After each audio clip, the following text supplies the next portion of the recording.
Your attention, please, ladies and gentlemen. You're watching, yes,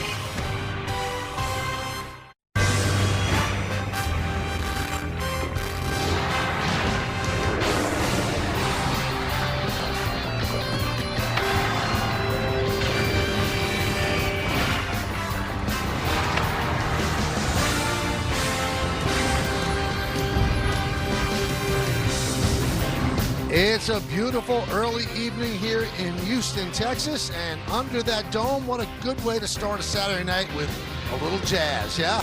He's working on his game, and he has been red hot for the Yankees, and it is time for baseball as the Yes Network presents New York Yankees baseball. It's the New York Yankees against the Houston Astros, middle game of a three-game set from Daikin Park in Houston, Texas. Hi, everybody, and welcome to Yankees Baseball, along with David Cohn. I'm Michael Kay. 12-4 yesterday. Yankees won. They've won 7 in a row. And what's happened recently is that Jazz Chisholm, who started off really, really cold, he's picked it up. He's looking like the players the Yankees expect. Yeah, when you think about it, right, players are emotional, and you talk about all the numbers and all the talent. Sometimes you just got to get out of your own way, and one swing can do it. And in Fenway Park, this swing seems to have lifted all the clouds around Jazz Chisholm as he's starting to let it go. He really swung the bat exceptionally well last night, and you could tell just his demeanor. A weight has been lifted off of him, and now he's ready to go, and I would not be surprised to see him really expand on this hot streak and go on a burner for a while.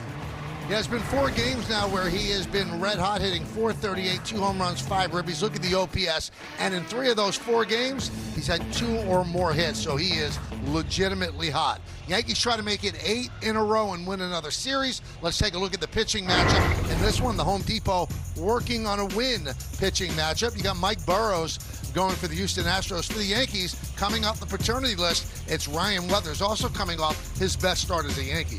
Yeah, his best start and also his first win as a Yankee as well. That has to mean something to him and his father as well. And the thing about Ryan Weathers is that we know he's got a power left-handed arm, but his slider and sweeper combination has been really good for him so far. That game against the Royals, he went 7 in the third longest start of his career, didn't allow a run, and he actually got run support for the first time. 7 runs of support, and he had not gotten any support whatsoever, so that was unusual for him. Well, there was one dark cloud in this Yankee 6-game winning streak. It happened last night when Stanton had to leave the game with an injury. Meredith Marakovich talks with Aaron Boone about that next.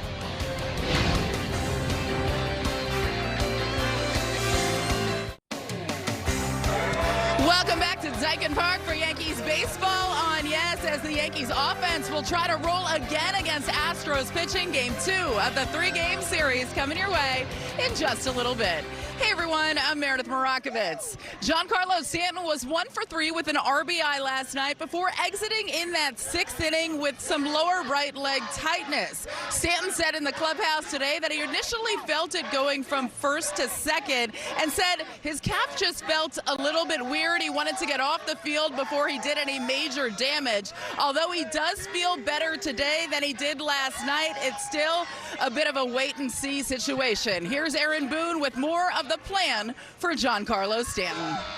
We're going to give it the day and, kind of see how treatments go and stuff. I do think he got it in time to not hopefully do something serious to it. So whether that turns into a day-to-day situation or if it turns into a short IL, we'll see. We'll kind of let the next several hours play out and see where we're at. Is there any scenario where you would use him as a pinch hitter tonight? I doubt it, but again, we'll see where we are in the next few hours, but I would probably expect not. So don't expect to see Giancarlo Stanton in the game tonight. It's going to be Ahmed Rosario DHing. As you can hear, the fans are already riled up for tonight. We're going to take a quick step aside. When we get back, we'll have first pitch, Michael Kay and David Cohn with the call of the game. Yankees baseball on Yes is brought to you in part by Nissan. Hop into a Nissan Rogue and hit the road to adventure. Shop NissanUSA.com. By Sage, proud accounting software provider of the New York Yankees. By Mohegan Sun, beyond your wildest. And by Hyundai, test drive a new Hyundai today, only at your local Hyundai dealer. About that, David Weathers with a stop in Houston, and his son gets the start tonight. But on the mound for the Astros is Mike Burrows. They've taken the field. He's taking his warm-ups, and we're taking a look at the Yankee lineup.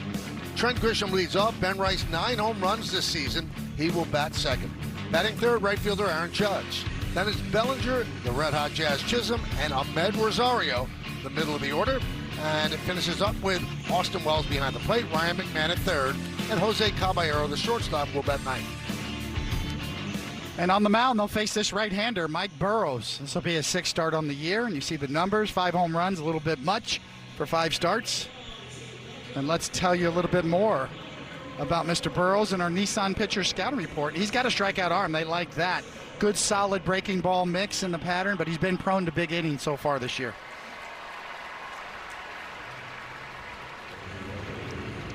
Let's check out the Astros defense, brought to you by your local Tri-State Genesis retailers. Take a look at Altuve. His range really seemed limited last night, and you see the rest of the Astros defense. Trent Grisham is ready. Mike Burrows is ready. Now let's do it here in Houston. First pitch is low, we're underway. Home plate umpire is Dan Iasonia. He's also the crew chief. Jeremy Rehack at first. James John is at second, and Adam Beck is over third. Popped up, shallow left field, Correa back, 1 out.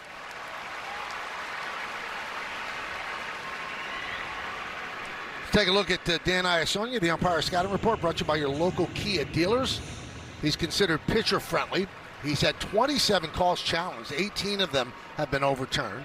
So more inside strikes on right-handed batters and more outside strikes on lefty batters. Been around a while, 28th year. I like that guy. Any pitcher-friendly umpire, I'm gonna like. There's Ben Rice. He has not been pitcher-friendly. Having a great start to a season, 9 home runs, 20 runs batted in. And there's an immediate challenge on that first ball. Presented by T-Mobile. And it was a strike. David, I get it. He felt it was a strike. I don't think that's the right time to challenge. The first pitch of the second batter, nobody's on base. I don't get it. I'm with you. You better be sure, right? If you're going to do that, it's like a long 3-point shot in the NBA, right? No, don't take it. Oh, if it goes, oh, good shot.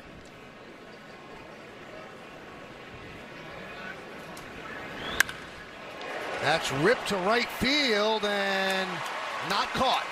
So it's going to be a base hit for Rice. Smith kind of trapped it. And Ben Rice with a single. Just another smoke show from Ben Rice. Absolutely tattered. 109 miles an hour, a little hump back to it. Short hop.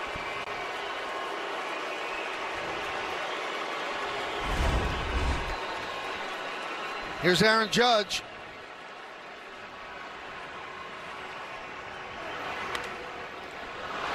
I saw this note today that jumped out at me, David. Ben Rice and Aaron Judge are the first teammates with 9 or more home runs, 19 or more walks, and 20 or more runs scored in a team's first 26 games ever. No duo, no teammates have ever done that in Major League history after 26 games. That's what makes you think that Ben Rice's performance is sustainable, because of just what you mentioned. He controls the strike zone and gets good pitches to hit.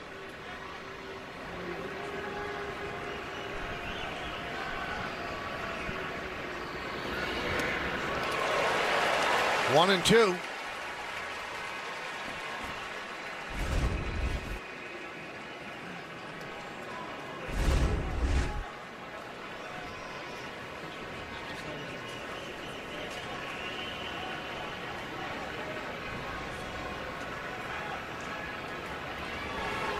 And that's that. To amplify it, they're in an organization at Garrick and Ruth, Mantle and Maris. I mean, they've had some nice tandems, and no one's ever done what these two have done this early. Blocked there by Vasquez. Now Vasquez has thrown out 5 of 11 base stealers, so that's very good. 45.5%. 35-year-old catcher. Bellinger on deck.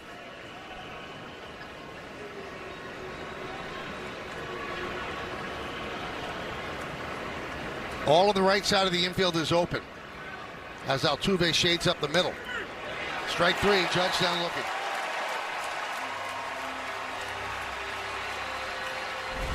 Well, we got a 6 o'clock start here tonight. They're 97 miles an hour down the middle. He wasn't looking for that one. But there is kind of some shadows and bright spots behind the mound, so I'm sure it's a little tougher to see, but nonetheless. Fastball down the middle. Here's Cody Bellinger. And he shows bunt. Takes the ball. Paredes at third base way off the line, so a push bunt. He sees a base hit there.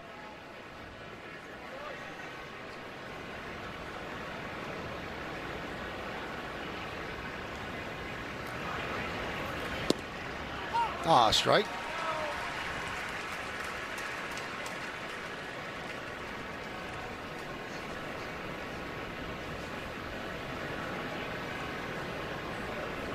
"26-year-old Burrows from Waterford, Connecticut, up I-95 near New London.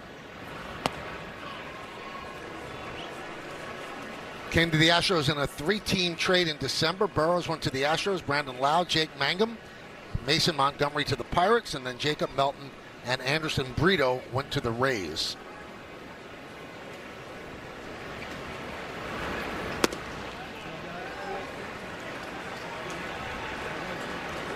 Burrows made his major league debut September 28, 2024 at Yankee Stadium. That was the game where Paul Skeens started, and they had him on a innings limit. He only pitched 2 innings, and then Burrows came in.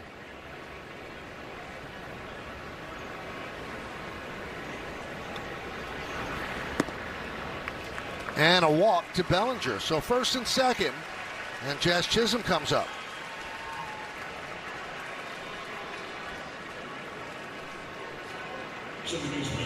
And by the way, in that major league debut,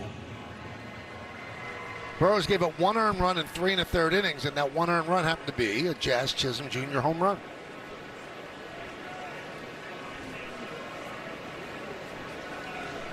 You know, what a difference an hour start time makes here. I mean, last night's game, 7 o'clock Central Time, so much brighter out there on the field right now, just from that 1 hour time change.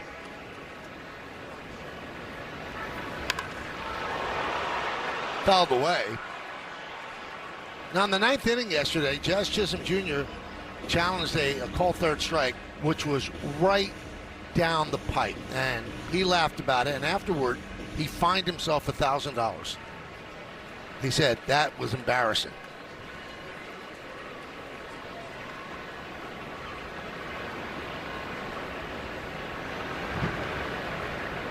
The 0-1. Hit sharply, knocked down by Walker. Going to be a tough play, and he flips to Burrows to get Jazz Chisholm for the final out. No runs to hit, and 2 men left. Yankees nothing. Astros coming to bat.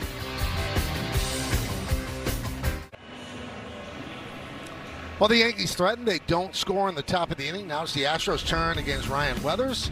Carlos Correa will lead off. Then Jordan Alvarez, actually playing left tonight, will bat second. And Isaac Paredes hits third and will play third.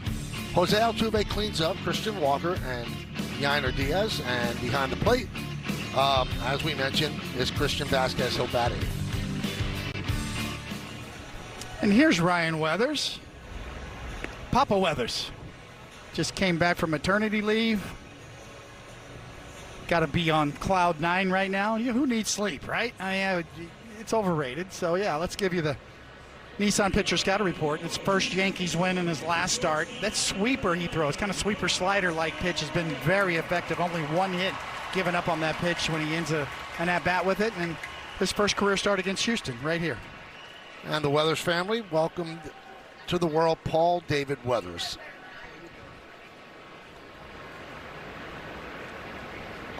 Pitch outside.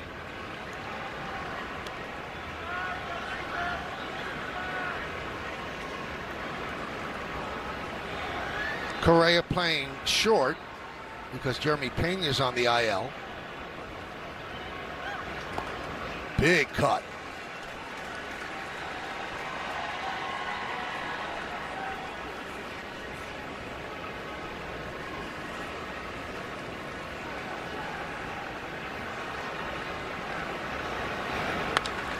That one is ripped into left center field. It splits the outfielders and it goes to the wall. Grisham Fields gets it in. It's a leadoff double for Correa. Let me give you the Yankee defense, brought to you by your local Tri-State Genesis retailers, and we'll take a closer look in left field at Cody Bellinger. The CarShield defensive player profile shows a 6 defensive runs saved already this season, and that leads the major league left fielders. That's a great stat, 6 runs this early. It's the jumps. He gets such good jumps. Great instinct on defense out there, no matter where he is. So here's Alvarez.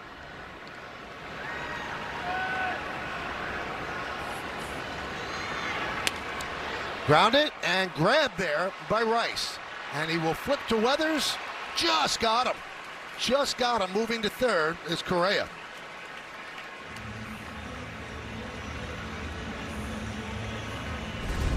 Well, that's a heck of a play from Ben Rice. This almost Tino Martinez-like.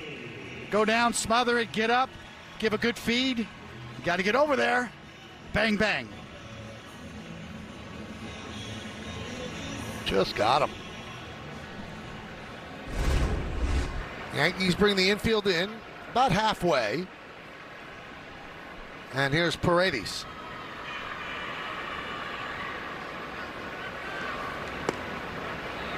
One and 0.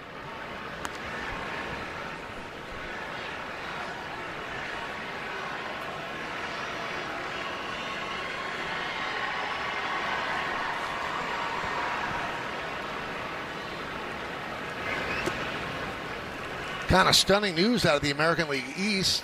We find out right before we went on the air. The Red Sox have fired Alex Cora and a bunch of his coaches, including Jason Varitek. And Alex Cora was the manager of the 2018 World Series champion Red Sox, but the Yankees just swept them, and they did not look like a great team. And the odd part, David, they won today. And after the win, they fired him. Generally speaking, that signifies a real breakdown between the front office and the bench. A disagreement on process.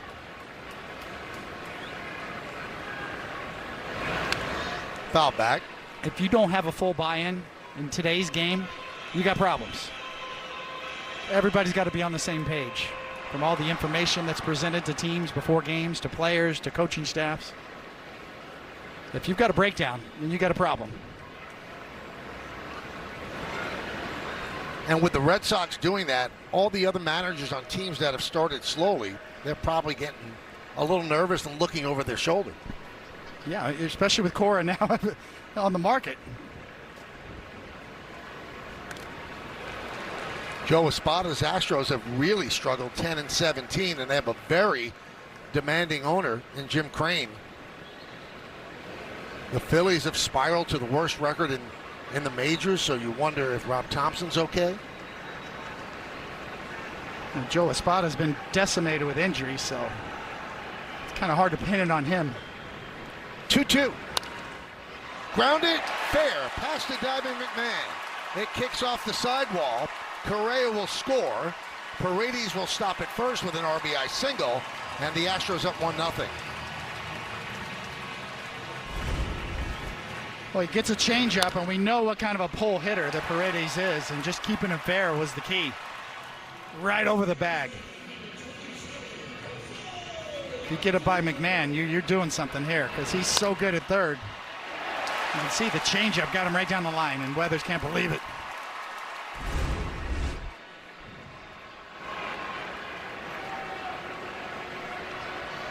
Here's Altuve. We give you this number because it's important with him. Against the Yankees in his career, he hits .375 on the first pitch.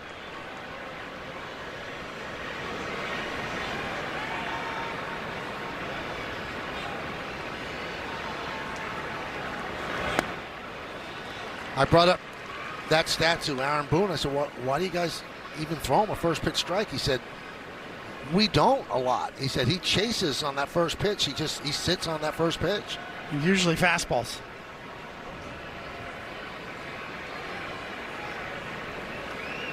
You know, that's the quandary for hitters, right? Is you want to be aggressive but selective at the same time. Sometimes, to your point, in those numbers that he has on the first pitch, you know, that's the best pitch you're going to see, and it's usually a fastball.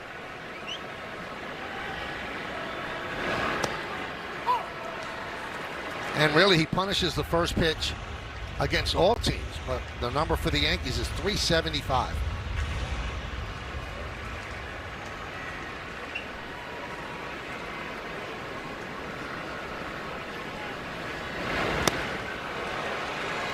One and two.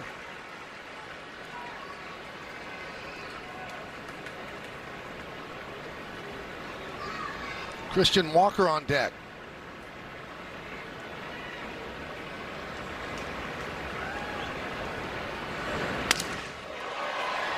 Shallow center, backing up is Jazz. He makes the play.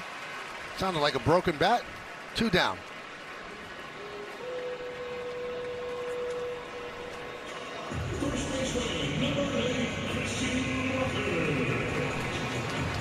That brings up Christian Walker.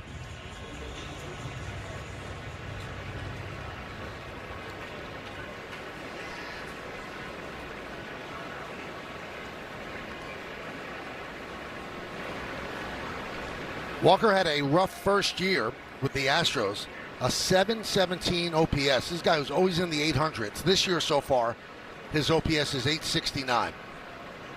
Second year of a 3-year free agent deal he signed with Houston, $20 million a year. He's always been a great defensive player. 1-0.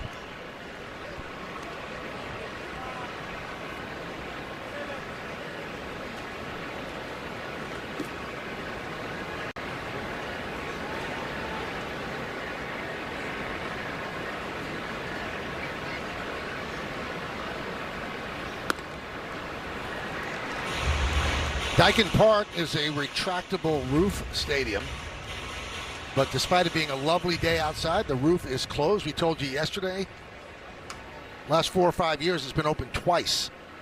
They prefer to keep it closed. They think the ball travels better. High fly ball, center field. Grisham puts it away, and that'll do it.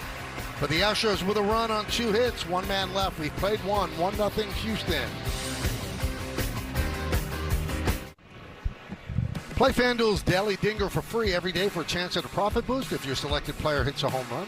Here are the featured home run odds for today's players. Austin Wells plus 430, Rosario plus 650.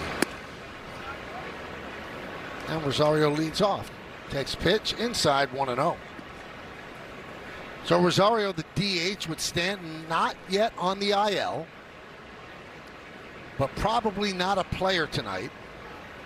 You heard Aaron Boone's interview with Meredith Moragovitz. He said, probably not, but you never know. 16-inning game. If he can walk, he can hit, I guess. But they're very careful with calves these days. Because in the NBA, it seems like a bad calf leads to an Achilles injury, which is terrible. Juan Soto just missed about 3 weeks with a bad calf. Now Francisco Lindor might miss 2 to 3 months with a bad calf. A lot of it is the severity of the injury. And as Boone said, he thinks they caught it early. And Meredith, you spoke to Stan, right? And Michael, he did say it's feeling a little better today than it did last night. He had treatment throughout the day today. They said they'd see how it feels afterwards. They're eventually going to need to make a decision, but right now it's just day to day. And Giancarlo Stanton said he understands they need to do not only what's good for him, but what's good for this team. They don't want to be playing a man short. And he said it actually happened going from first to second, and you see him there trying to get the attention in the Yankees dugout to get him out. He didn't want to do any major damage. He thinks he avoided that. No testing is scheduled for Giancarlo Stanton yet. It's kind of a wait and see, Michael. They're hopeful, but they do not yet know how this was going to play out. Now, interestingly, they had to make room for Weathers, who was on the paternity list, and you figured the easy move would have been ILing Stanton and activating Weathers, but that's not what they did. Surprisingly, they put on Angel Savihi onto the IL because his shoulder's been barking since he appeared in a game in Boston. And they're going to send him back to New York for tests.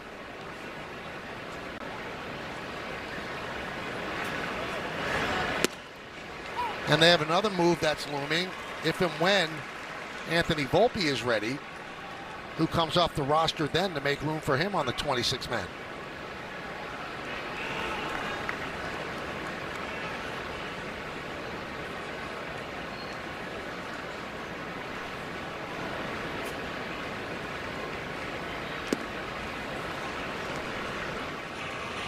Tonight's injury report brought to you by Montefiore Einstein, the official hospital of the New York Yankees. And right calf tightness for Stanton, and Javihi, as we told you, right shoulder discomfort.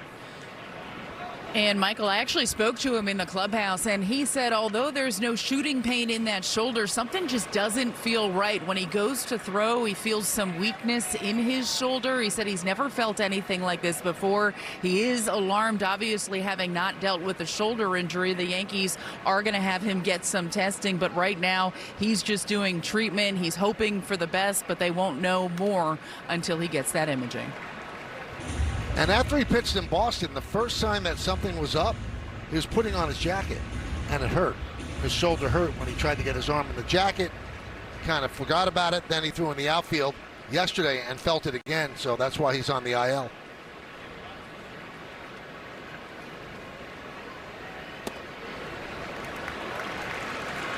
And that's a walk to Wells.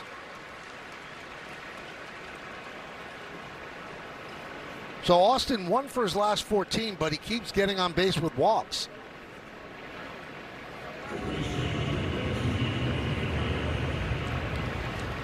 Here's Ryan McMahon, opposite field home run last night into the Crawford boxes.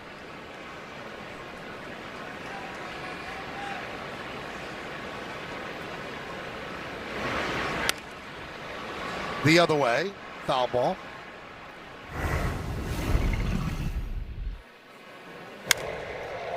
Just hitting it where it's pitched.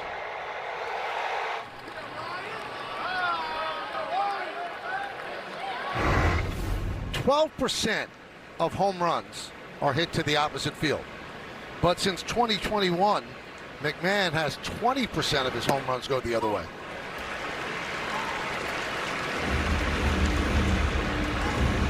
The hitting the ball hard part, it's not a problem for McMahon. Just making more contact.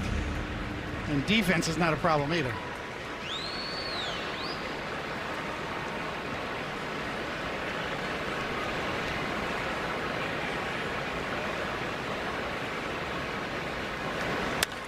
Hit sharply, backhanded by Altuve. There's one, and there's two. 4-6-3 double play. We'll go to the bottom of the second.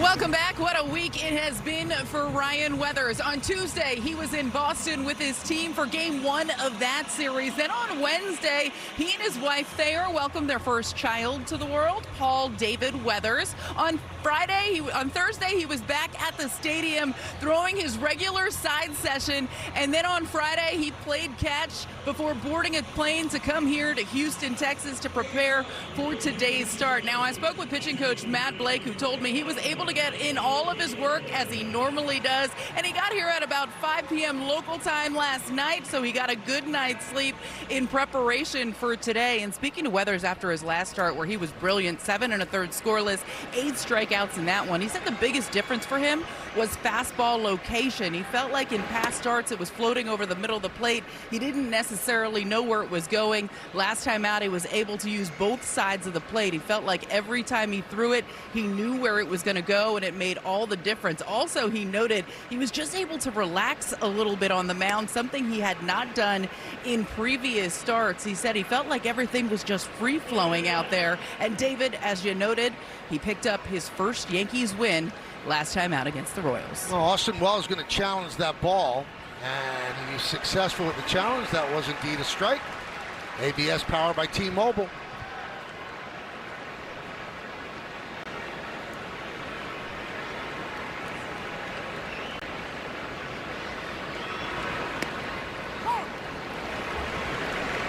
1-2.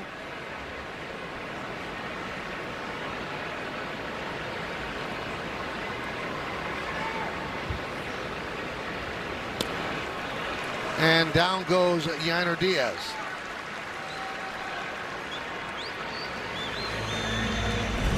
Oh, we mentioned Ryan Weathers, rather, that sweeper that's been so effective. There's a good one there, down and in. It's been his best secondary pitch so far this year.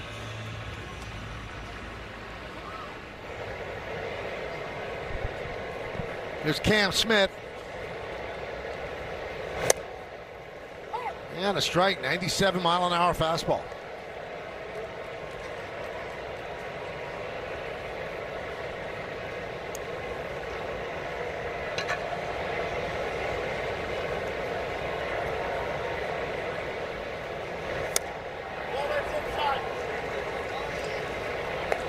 One and one.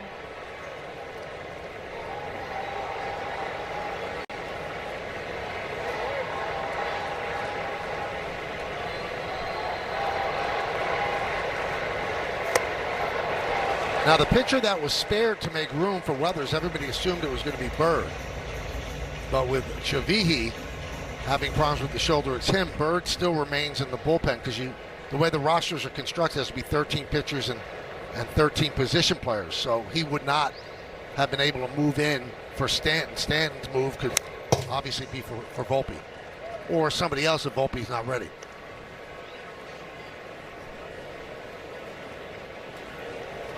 They're probably looking ahead, too, to the pitching matchups. And Arlington, after tomorrow, be staying in the state of Texas, heading over, see the Rangers. Yeah, they're due to face a lot of righties. And, I looked up what Jason Dominguez was doing. 306, on-base percentage of 404, 3 homers and 13 ribbies. He stole 8 out of 9 bases, so we know that he hits them on the left side, but I don't think they'd want to bring him up and then have to send him down for Volpe. Again, this is all clerical stuff that the Yankees will work out. But Spencer Jones in 25 games, you see what he's done. And Dominguez in 22 games, the 3 homers and the 13 ribbies. Now, Spencer Jones has picked it up lately. Those 5 home runs. A little bit of a tough start. But Smith down on strikes. it's another good-looking sweeper. Thing makes a right-hand turn. You can see the way Wells caught it. That thing was just spinning and running inside.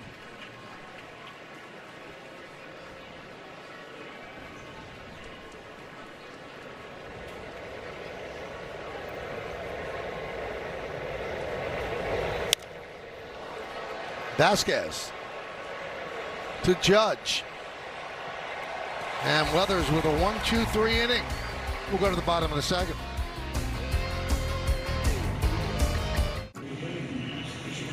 Well, score big on authentic gear at MLBshop.com. From official jerseys and memorabilia to hats and hoodies, we've got the season covered. Visit MLBshop.com/Yankees, the official source for your Yankees gear. Here is Jose Caballero to lead off, 9-1-2 in the Yankees order against Burrows.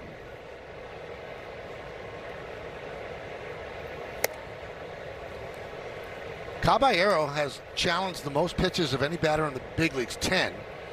And he's only gotten 5 right, so he's got 5 wrong, which is also the most of any batter in the big leagues. And Aaron Boone said that he has not pulled the plug on anybody challenging. He said, but I've talked to them, and he said he did talk with Caballero. And they said, well, how did you talk with him? He said, I was stern. He kind of smiled.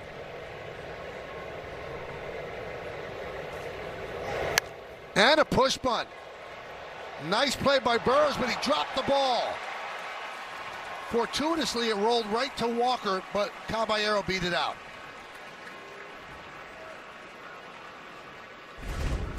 Well, this is part of Caballero's game, as it should be.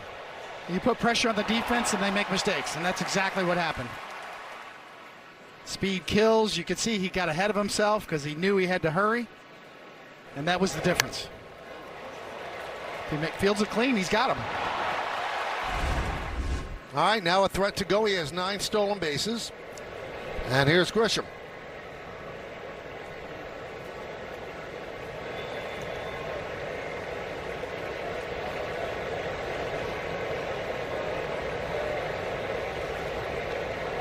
Runner goes, wasting no time. Bad throw. Backing up is Altuve, so 10th stolen base for Caballero. I mean, that was just a huge lead, and there was really no chance. I mean, Caballero's so aggressive. I mean, it's almost as if he just has so much confidence, he's just going to go. Vasquez, no real chance there at all.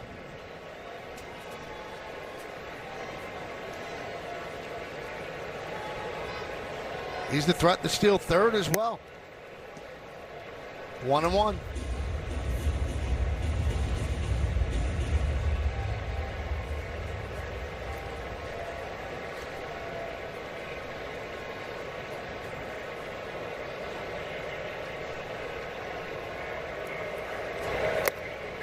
Did he go? Yes, he did, said Adam Beck. 1-2. That was close.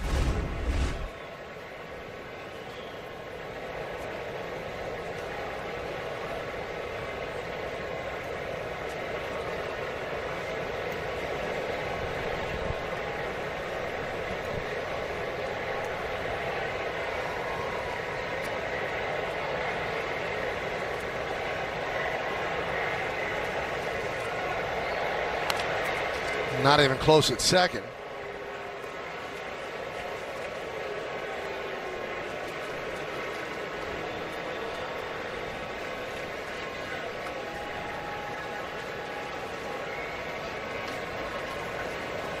Big lead, inching, going. Throw to third, safe. And Paredes said, I got him, and he's telling the Astro dugout to challenge. Joe Espada is challenging. Let's see, David.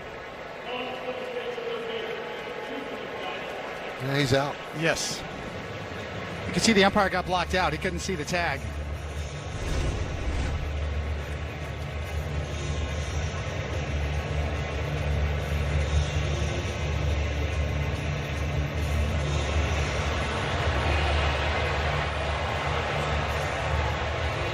The cardinal rule in baseball, if they overturn this, you don't make the first out or the third out of third, you're not gaining much of an advantage. So if you're going to try to steal third with nobody out, you've got to make it. Vasquez just saw it on the big board in right center.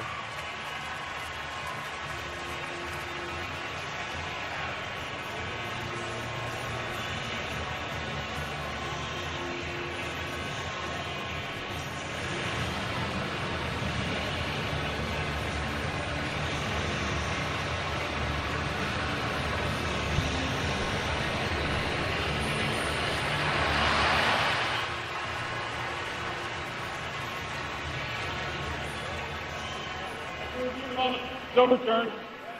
Runner is out.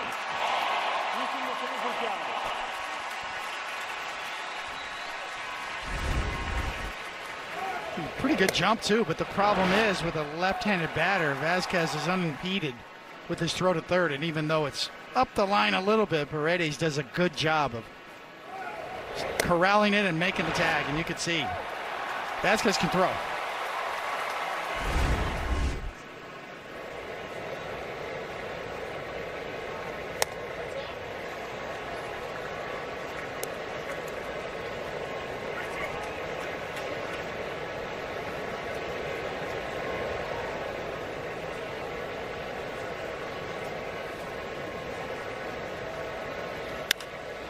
High fly ball, left field. Alvarez back, turning, looking, see ya! Into the Crawford boxes. It's a home run for Grisham, and that ties the game to 1.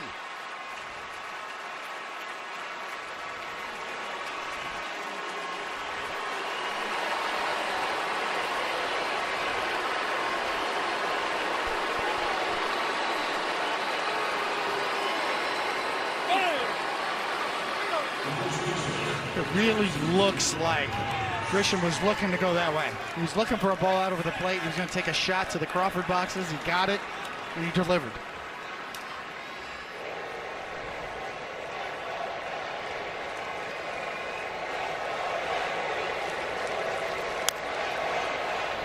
Foul ball.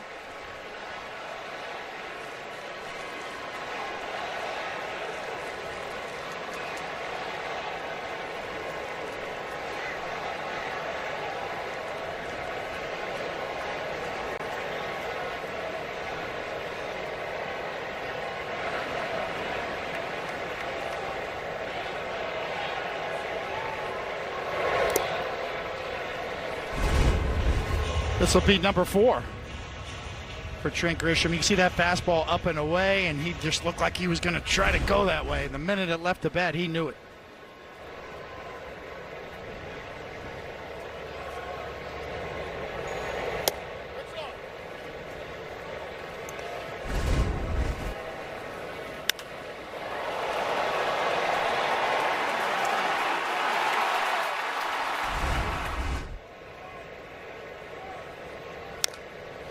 Big cut, foul back.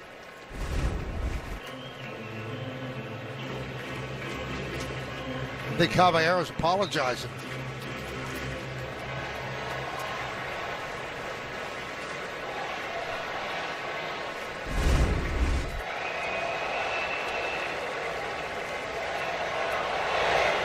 Swing and a miss, big cut. Rice down on strikes.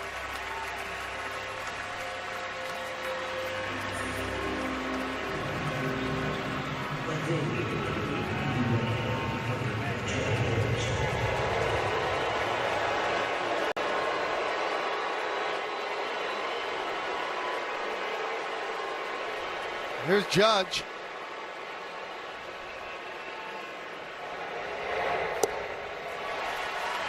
Struck out looking in the first inning. Swings to a curveball.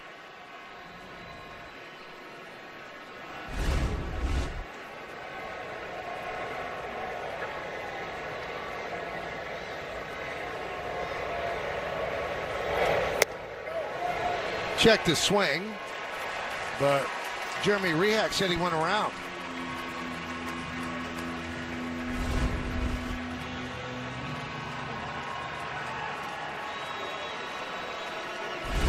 It is so subjective, that call. Always has been. I can see why they're trying to, experiment with instant replay for check swings, as they're doing in the minor leagues this year.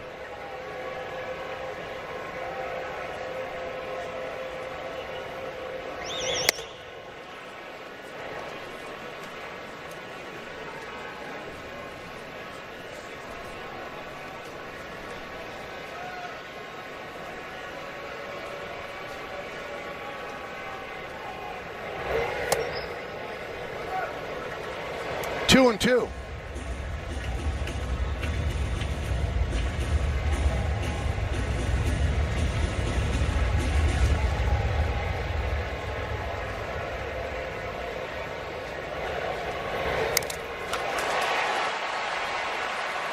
That got a piece of Dan Iasonia.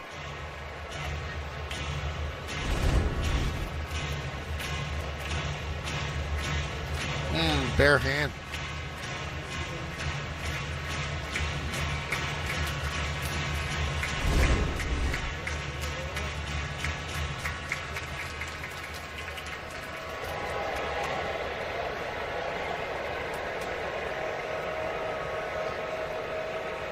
Burrows rocks and deals. Strange they don't check on that one. So the count full.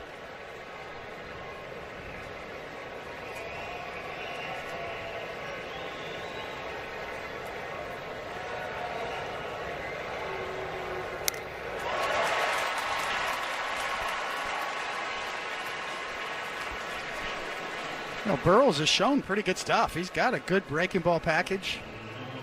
He's been up to 97 miles an hour with his fastball. He's got some stuff to work with.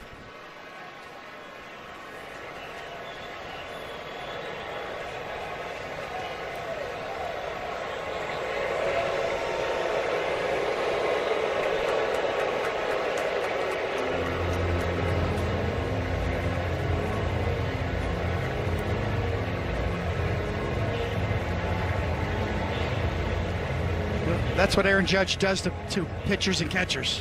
3-2 pitch, nobody on base, 2 outs. We're going to talk about this one. Make sure we throw the pitch we want to throw, because otherwise Judge might hit it up by the choo-choo train.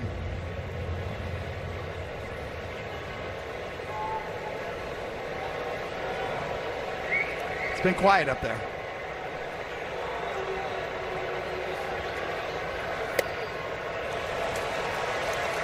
And he works a walk.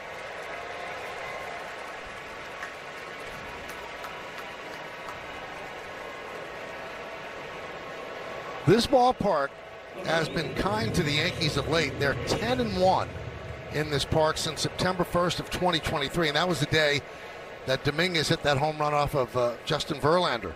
So 10-1. Yeah, they had the sweep to start out the year last year, right? Yep. Here. 2 years ago with Soto. Came in here and swept him.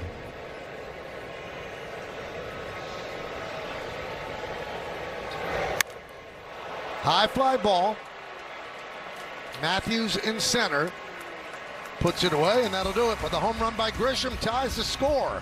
And we head to the bottom of the third.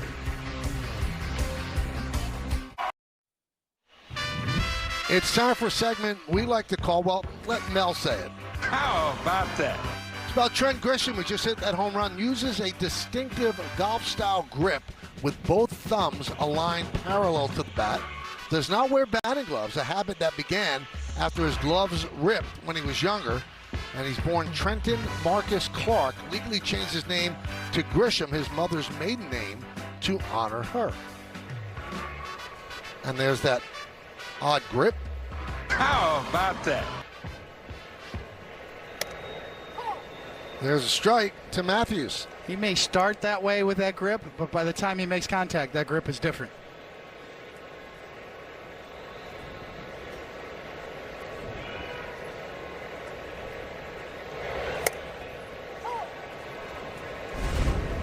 Take a look from the side. You see the thumb, but then when he goes to cock, he gets more of a traditional grip on it. That's normal there, and from the side, that is short and quick and drilled into the Crawford boxes.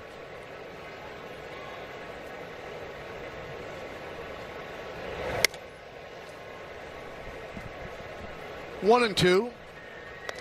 Matthews, Correa, and Alvarez here in the bottom of the third. Game's tied at 1. And he's from Texas. Trent Grisham, Burleson, Texas. And that got Wells.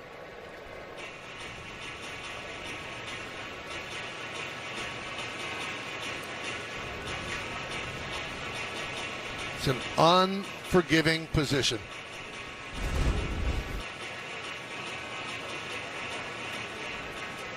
Right in the sternum.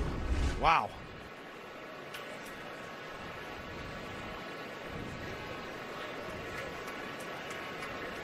Iasonia gave him time as he walked out to the mound. Looks like it's affecting his right shoulder, which he's just windmilling.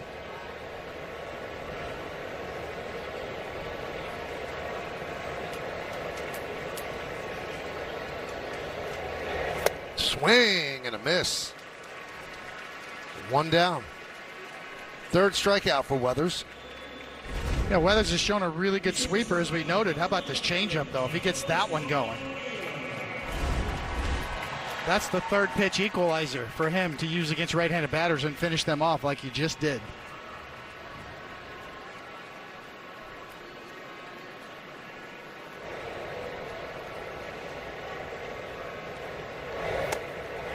You know, when the Yankees made the trade for Weathers, it was thought of, it's kind of outside the box as Correa goes around for strike 1. Then they pulled the trigger and made the trade, and then you find out later there were several teams badgering the Marlins with offers. They saw a lot more that can be done with Ryan Weathers with that arm, left-handed, young. Just have to keep him healthy and maybe tweak a thing or two, and the Yankees are the team that pulled the trade off.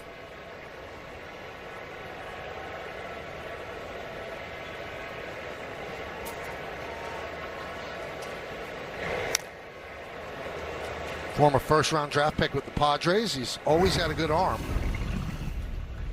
And let's take a look at the last 2 years on StatCast 3D by Google Cloud. See with the Yankees, fewer four-seamers, more sinkers. Makes sense, especially lefty on lefty. Run that two-seamer in on lefties, it sets up that sweeper.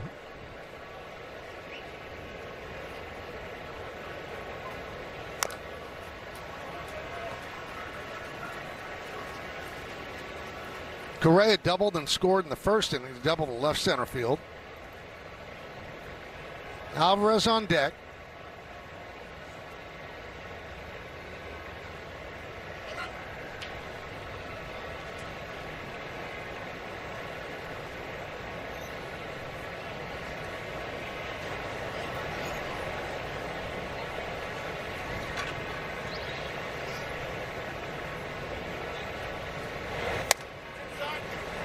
Two and two.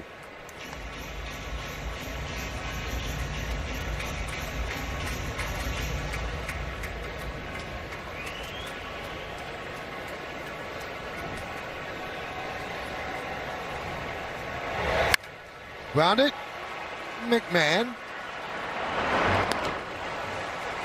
Two away.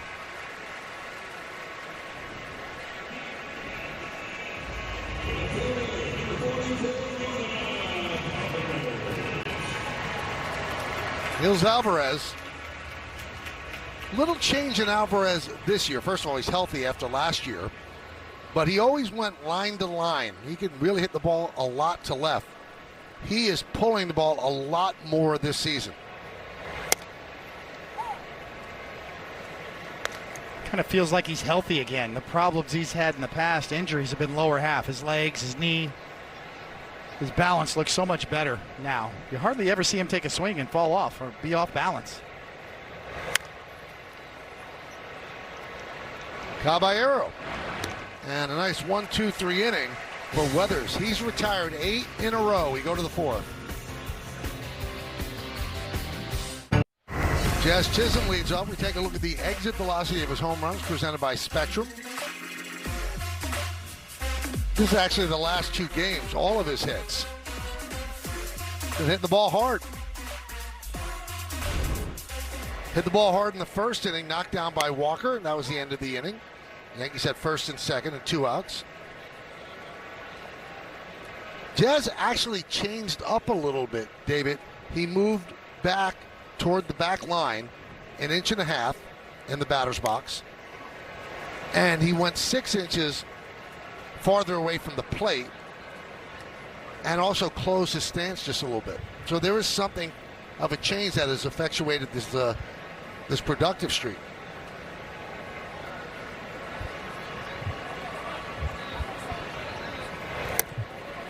And Michael, I spoke to Jazz about that after the game last night, and he said just it gives him more space, especially with the inside pitch. It now feels a little bit more middle. He has more room to work with different pitches, and overall, he said he just feels so much more relaxed in the batter's box.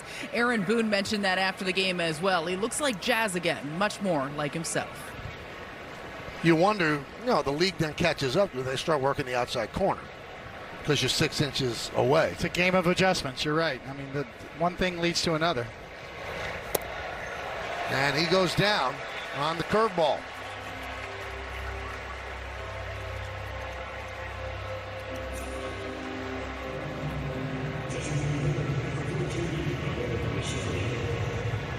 Here's Rosario, struck out in the second. Burrows looked good. Came in with a 6.75 ERA.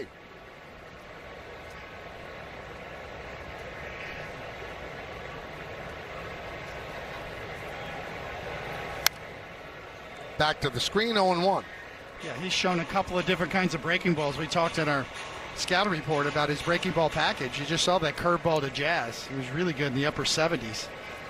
Slider to go with it.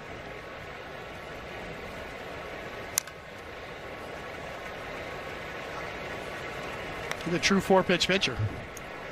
So he's got starter stuff, and you can see there the resume. Pirates have got a lot of pitching. Talk about, Skeens at the top.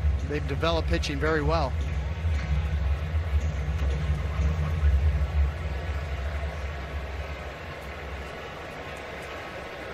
Home plate umpire is from Bridgeport, Connecticut, and Burroughs is from Waterford. So our Connecticut viewing is way up tonight.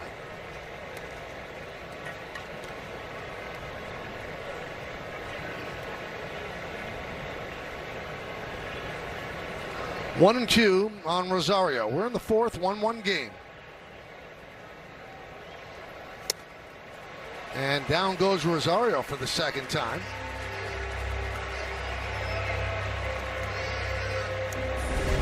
It's another good-looking changeup. I mean, this is something that you didn't see a lot of years ago, is right-hander on right-hander, and you throw an inside corner changeup. And that's exactly what that was, and he had Rosario spinning out.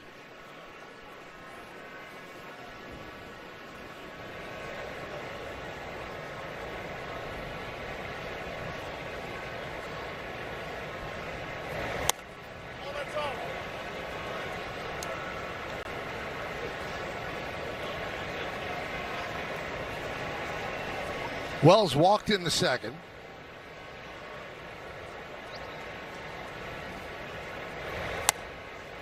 Kind of waved through that one. A change up, 1-1. Talking to Tanner Swanson before the game, who's been with the Yankees now 7 years. Talked about Wells and the game calling this year. So good, so much more improved. Altuve. And the Yankees go down in order in the fourth.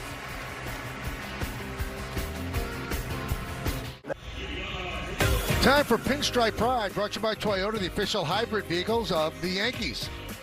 Tonight's picture is of Janelle, who says she watched every inning of the Yankees' 7-game win streak. Thank you, Janelle. Thank you.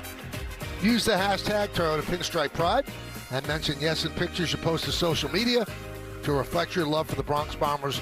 We might spotlight you in a future game. Thank you, Janelle. Paredes takes inside, 1-0. RBI single for him in the first, right down the third base line, past the diving McMahon.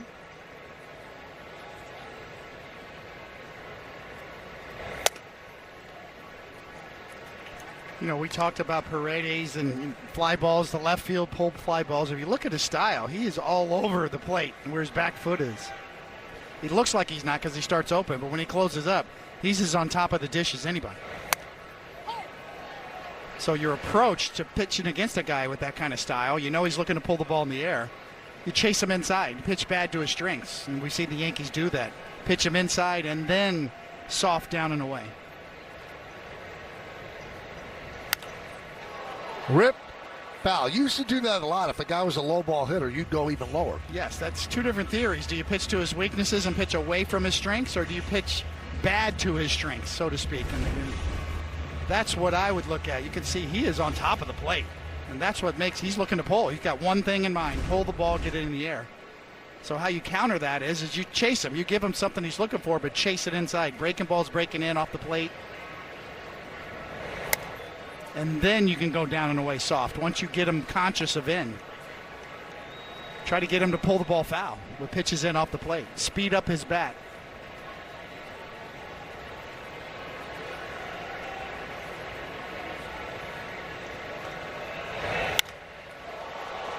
High fly ball.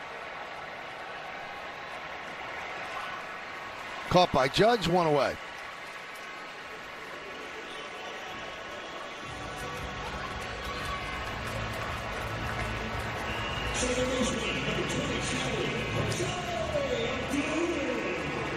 And here's Jose Altuve.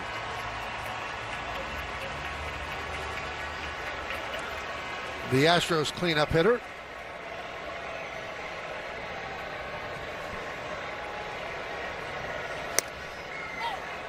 And a strike. And Jose is going to challenge that.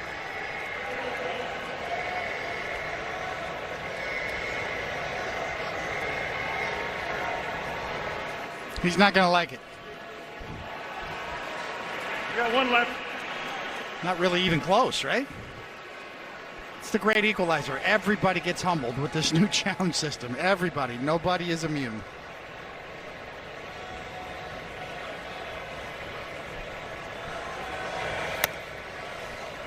1-1.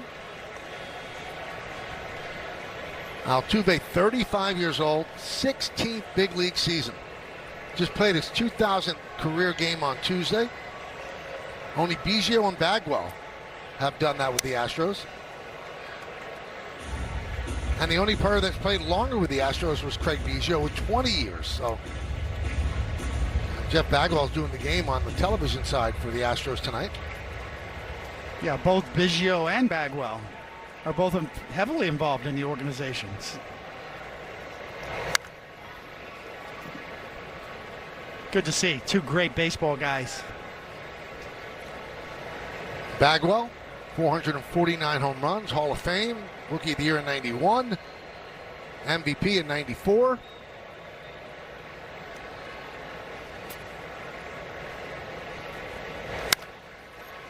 Grounded sharply to short, Caballero.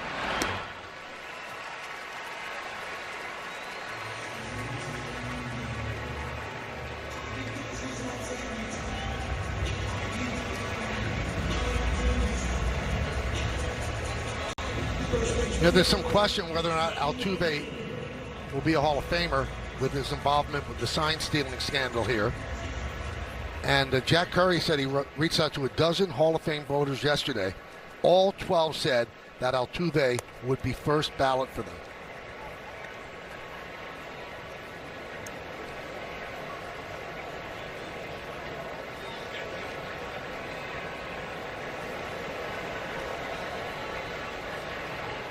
The 0-1. Foul back. It's a different level. First ballot is a whole different level. 9-time All-Star, 3 American League batting titles. A somewhat disputed MVP in 17. Many people believe it should be Judge's because of the scandal. But Judge has 3, even without 17.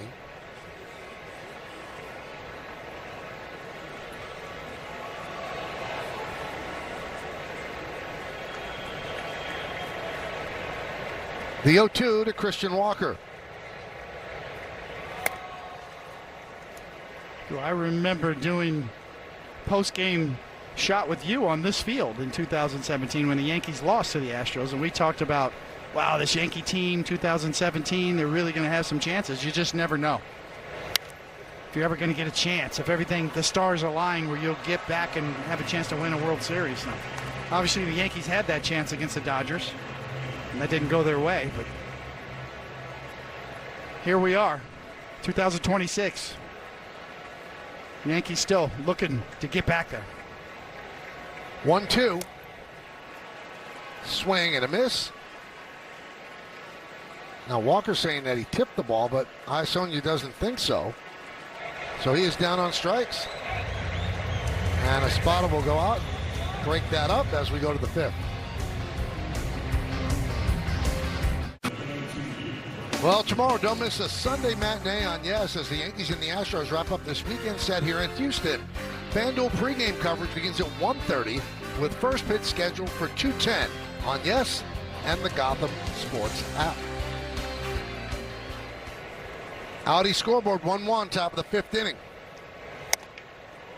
Inside to McMahon.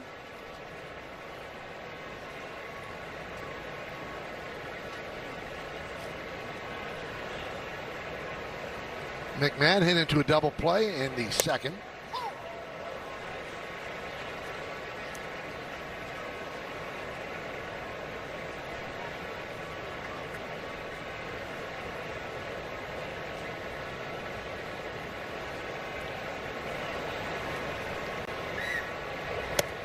Yankees have both of their ABS challenges remaining.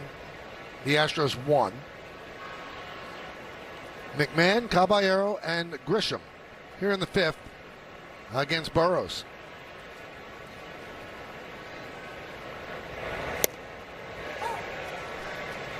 Well, he's had a good curveball tonight. Burrows has dropped it in there for strikes. 14 for 18 times it's been a strike when he's thrown that curveball, including 6 times the Yankees have swung and missed. So it's been a very effective pitch for him. And down goes McMahon. It's going to bring up Jose Caballero, and let's check out one of tonight's player props brought to you by Bet365, where winning is everything. Caballero to hit one or more home runs is plus 950. He had a bunt single in the third, stole second, and then with nobody out, got caught stealing third.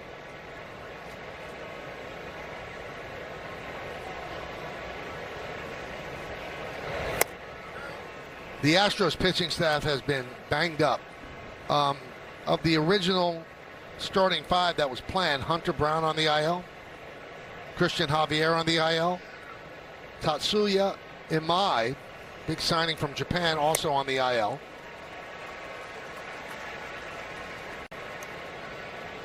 And one thing the Astros said, they are not going to rush any of them back before they are totally ready. They'd rather pick up people off waivers than rush back injured players.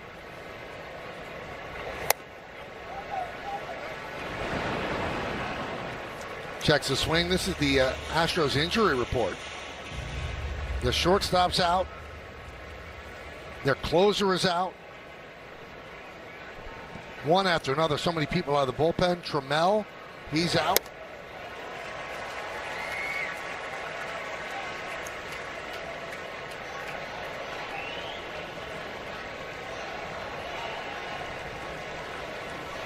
And last year they had a lot of injuries too. And they kind of got rid of everybody in the health and science department. They brought a new head athletic trainer in. They studied why they might have had the injuries, and it's even worse after all the changes.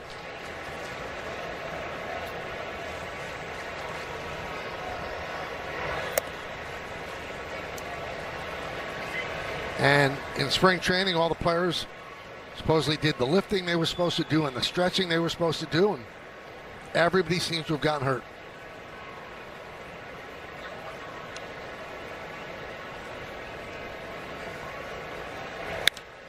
That's drilled to left field. Going back, Alvarez turning, looking, see ya! Into the first row of seats. Yankees lead 2-1 on the solo shot by Caballero.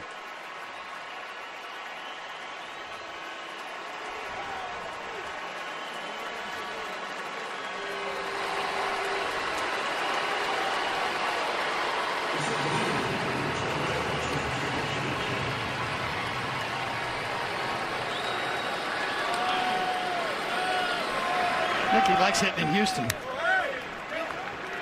Home run number 3 on the year for Jose Caballero.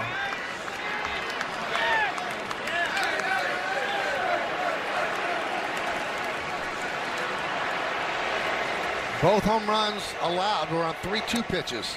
There's a strike, and that was one of the negative stats that David gave you at the beginning of the game, that Burrows gives up too many home runs. He gave up 5 coming into this game, now 2 in this one. Both solo shots, but good enough for the Yankees to lead 2-1.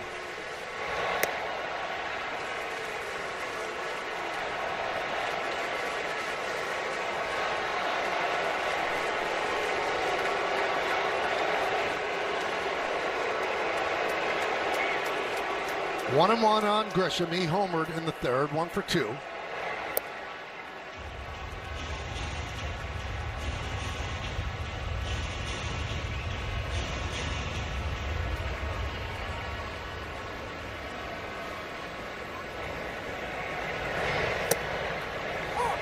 Two and 2.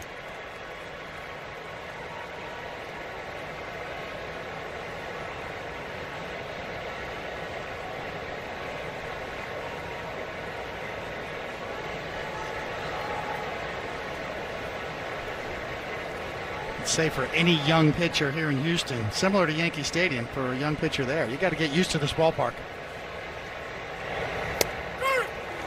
Strike 3. Grisham down looking. Another look, up and out over the plate. Caballero meets it out in front. That's the key there. Get the bat head out in front, get some leverage, get it in the air, shoot the arrow.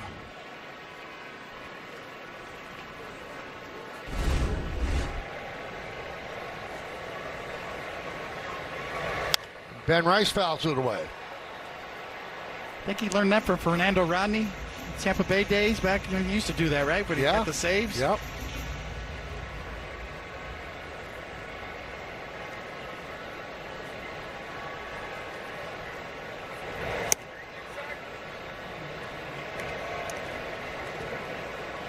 One and one on Rice. Rice 1 for 2. Struck out last time up.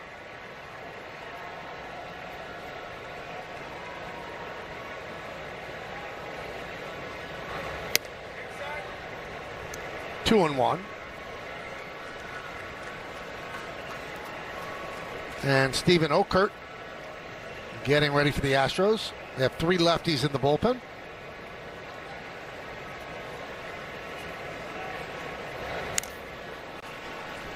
Two and two. Early going, Yankees have been streaky. Remember, they opened up the season 8-2. Then they won on a 2-7 stretch. And following that stretch, they've won 7 in a row. Come into the game 17-9.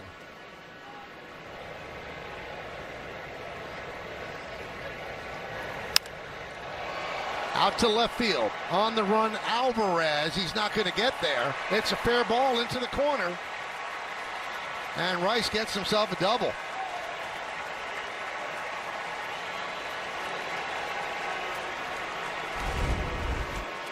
Well, another look. As you see, he kind of gets it off the end of the bat. As hard as he hits the ball, this wasn't one of them. But it was placed well. Just inside the line, take the double and run.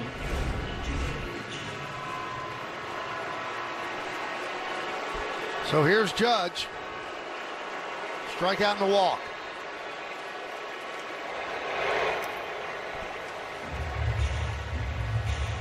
Now they have a lefty up. Will they be very careful with Judge with first base open and bringing the lefty to face Bellinger? Followed by Chisholm.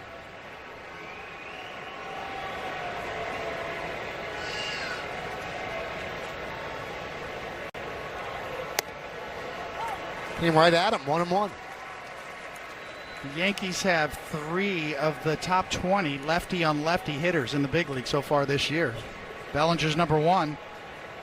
Jazz Chisholm's at the bottom of the list, and then Ben Rice towards the top of the list. So 3 lefties that are good against lefties. Of Rice's 9 home runs, 4 have come against lefties. That is a big deal for the Yankees because those guys play every day. They need to be able to hit lefties, and they are.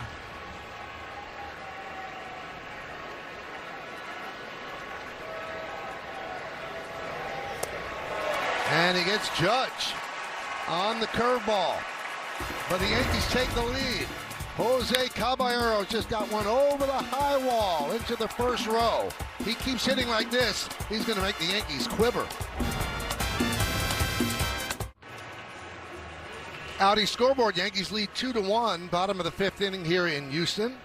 It'll be Diaz, Smith, and Vasquez against Ryan Weathers. Ground ball and through for base hit. He had retired 11 in a row before that single.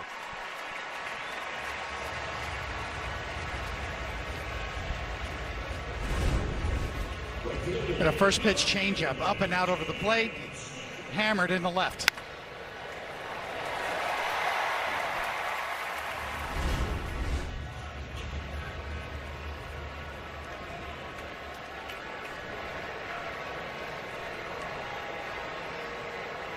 There's Cam Smith, 2 for his last 26, and he takes a strike. Smith, the main piece of the puzzle that came back from the Cubs in the Kyle Tucker deal.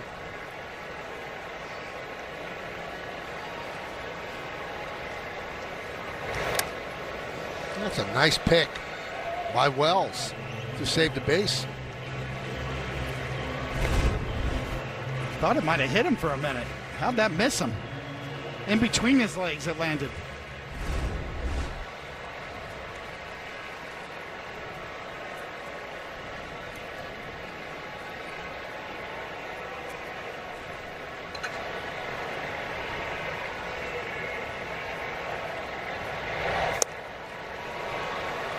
Good change, way out in front, 1-2.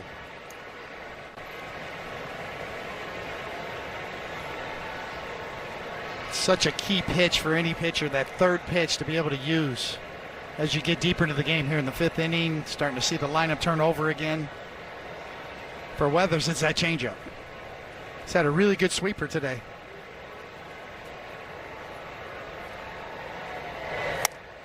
Strike 3, and challenged by Smith. They have one ABS challenge remaining. This is powered by T-Mobile.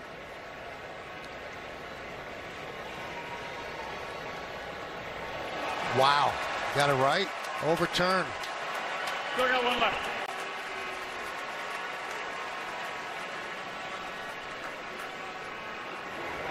It would look like a strike, right? Wells catches it so well back there.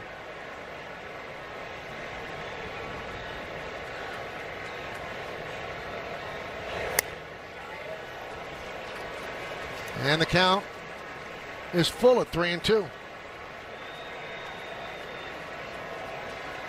Tried to double up with a fastball and see if he goes back to that changeup.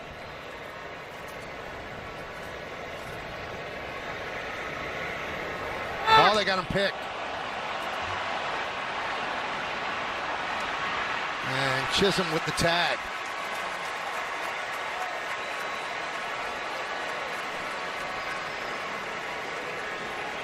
Holy cow. Where's Phil Rizzuto to call this one? I mean, he's just sleeping. He's not going anywhere. 3-2. You got to make sure the pitcher throws it home. Ben Rice snuck in behind. Got him.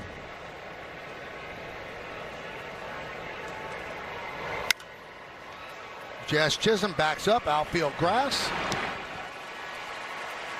2 down. What a great feeling that must be for a pitcher. It's a free out. Absolutely. Changed the whole complexion of this inning. You're looking at a 3-2 pitch. Man's already on first. Now 2 quick outs. Here's Christian Vasquez.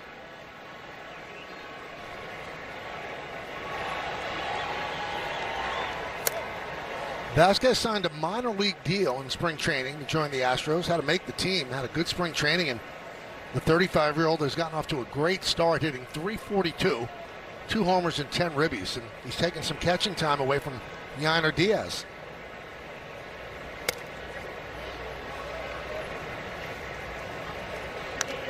So that's called the ball, and now the Yankees are going to challenge. I think he challenged the wrong one. The first pitch was a strike. This one's not. One left. Wow, you've been pretty good at this. Well, I've got a little help here on my computer, but I mean, you got a split second to make a decision. It is so difficult. It is a real skill set. The better you are at this and the quicker you can make decisions, you can score some runs for your team or save some runs. Lined into left field. It's a base hit in front of Bellinger.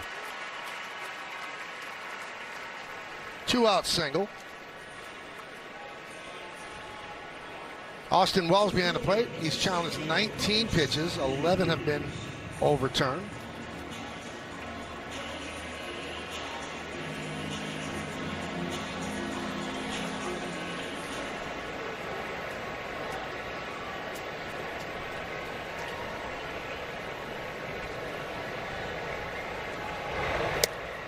And a strike.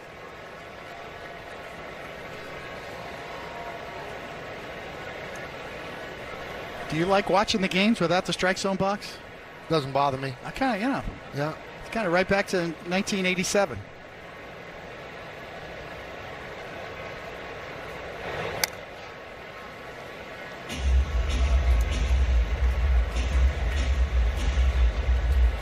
Now, our monitors up here are not allowed to have the box. At home, you have the box. But they don't want to have any possibility of anything untoward happening where it could be signaled down to the field by a broadcaster if it missed the box. So we don't see it. Long throw. Got him to retire Matthews. No runs, 2 hits. 1 man left. We'll go to the 6th. Bob Lorenz with your Audi update. Michael Kay mentioned the big news out of Boston. The Red Sox firing manager Alex Cora and 5 of his coaches, a 6th, Jason Varitek, reassigned within the organization. They won today big, but were at 10-17. AAA manager since 2022, Chad Tracy will take over, so he knows a lot of those young guys. Michael? Really unbelievable news in Boston. Bob, we go around the majors. Adley Rutschman, last 4 games, has heated up. Trey Savage coming back from injury, scheduled to make his season debut for the Blue Jays on Tuesday. And Junior Caminero, last 9 games, 6 home runs, hitting .325. Stephen Okert, the left-hander, comes on in relief to start the 6th inning, and he starts Bellinger with the ball.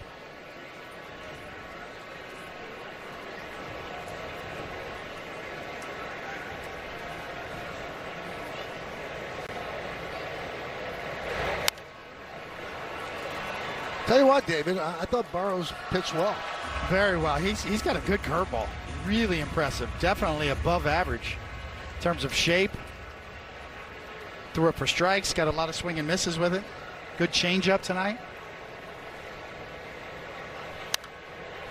He's got a chance. He's got some stuff.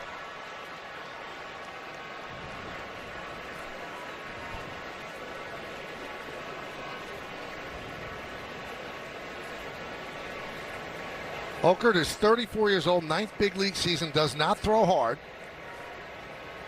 And he says, he admits, I'm out there tricking him.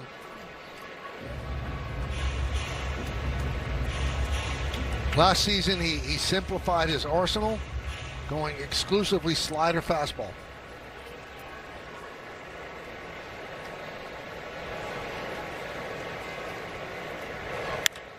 High fly ball, right center.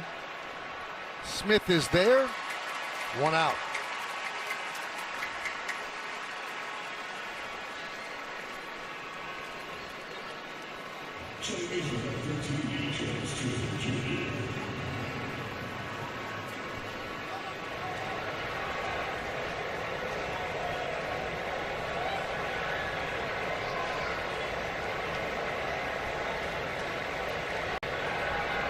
Here's Jazz Chisholm.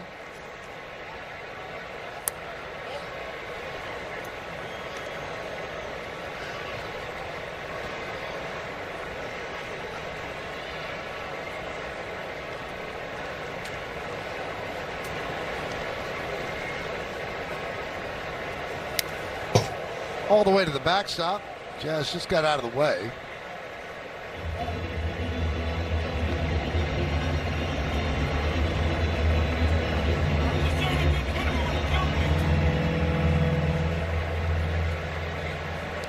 Jazz 0 for 2 tonight. Ground ball to first, sharply hit, and then he struck out.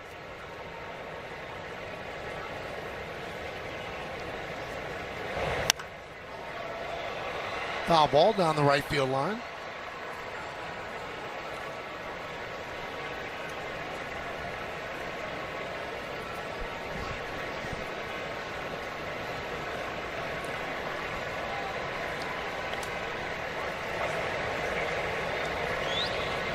You know, thing about left-handed batters on lefty pitchers is, you always say you got to stay in there, stay in on the breaking ball. You almost have to allow yourself to get jammed a little bit in order to see the ball and hang in there.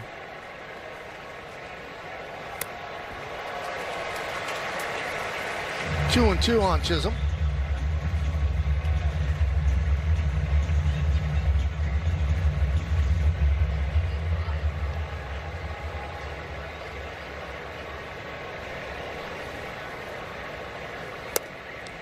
.4 strikeout to walk ratio last year, 10th best among American League relievers. He's a swing and miss lefty. And now the count is full on Chisholm.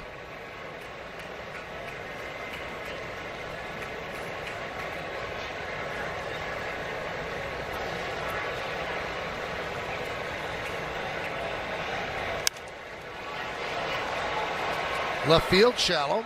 Alvarez comes on. 2 outs.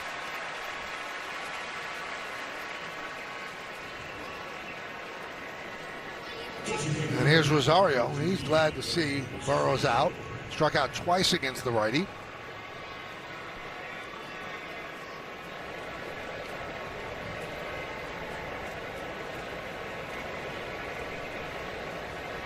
Two down here in the sixth.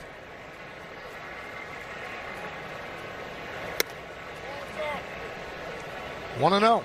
Watching an interesting special on Ahmad Rosario, who went out to Driveline before the offseason last year and really improved everything. His bat speed, his biomechanics, his movement. Popped up. Walker in foul territory. Makes the play. And that'll do it as the Yankees go down in order against Oakland. We'll go to the bottom of the sixth.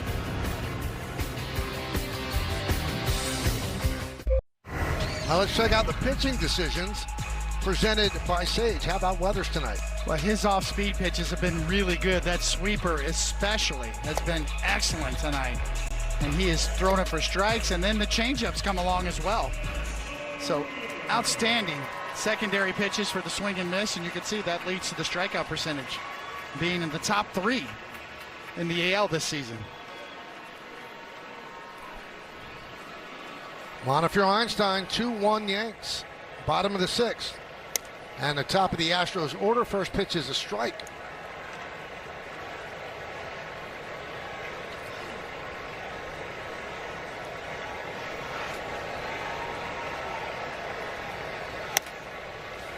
One and one. Coming into this game, the Astros have allowed 6 runs per game. That's 29th in baseball. Only the Nationals worse at 6.1 runs per game. And there's a challenge. Better challenge. Called a strike, and Correa wants to take a look.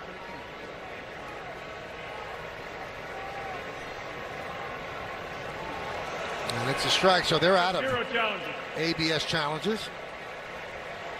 I mean, look at that. That's pretty much by a lace.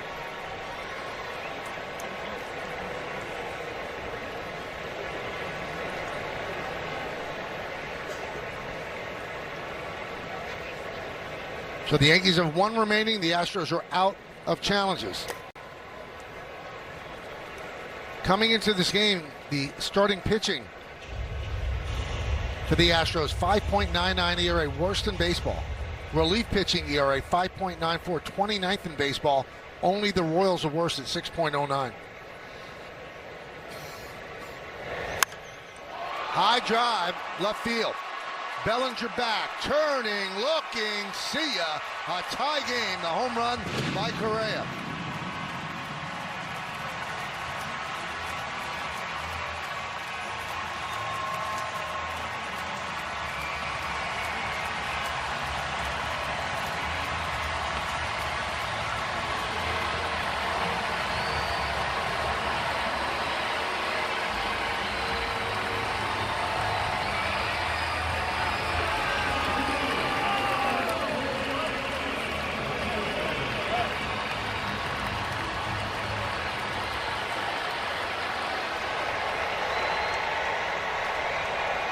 Here's Alvarez, 0-1.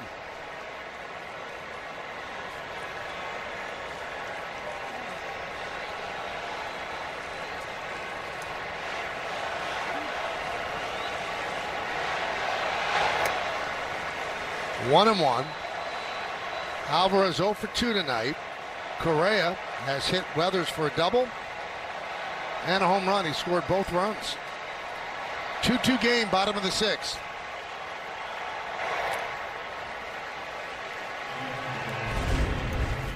Just about to say how good Weathers' sweeper and slider has been tonight.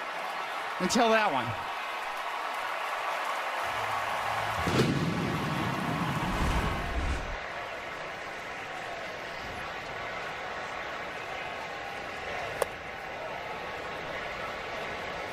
Check the swing, 3-1.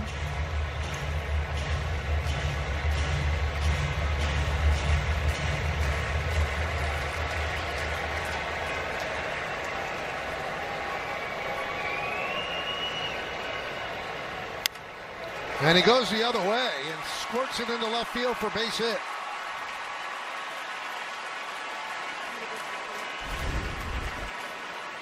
See, Wells wants it kind of in. He's leaning in, and this one comes in the back door and ends up right down the middle in the front door and on out of here.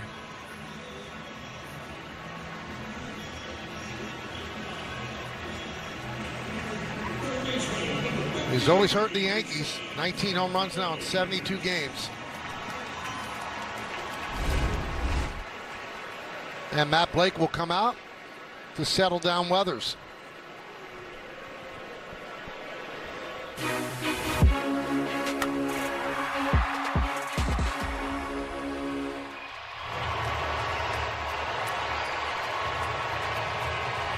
The dangerous Paredes, who's driven in a run already. He's 1 for 2.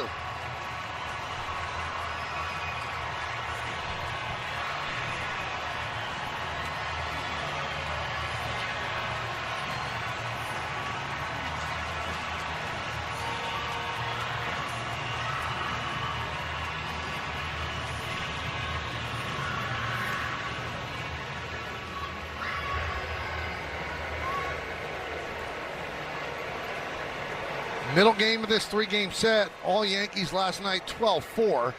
This is 2-2, bottom of the 6th. Fernando Cruz heating up.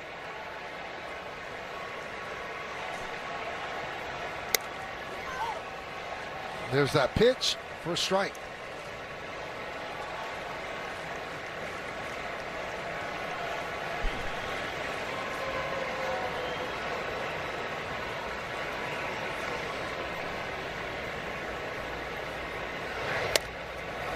And another strike.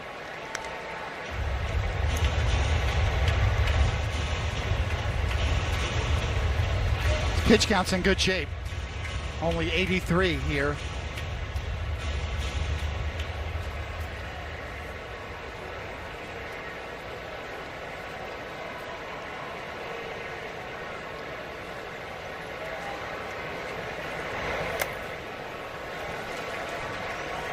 One and 2 on Paredes.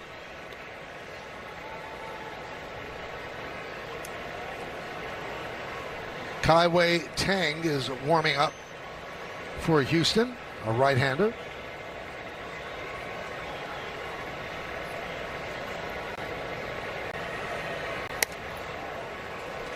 Two and 2.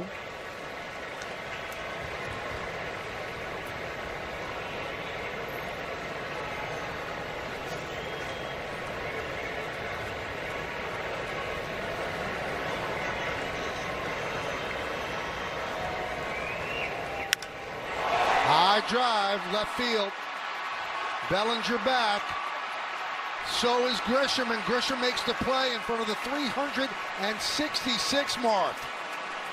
Used up all of the ballpark. Out number 1.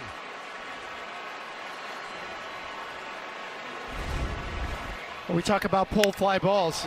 Big difference between pulling a fly ball out there and to the Crawford boxes. That is the difference. Nice job by Grisham, too, to go over there and get it. He had a much longer run than Bellinger, and he made a great play, and that's going to do it. Boone said, okay, that's enough.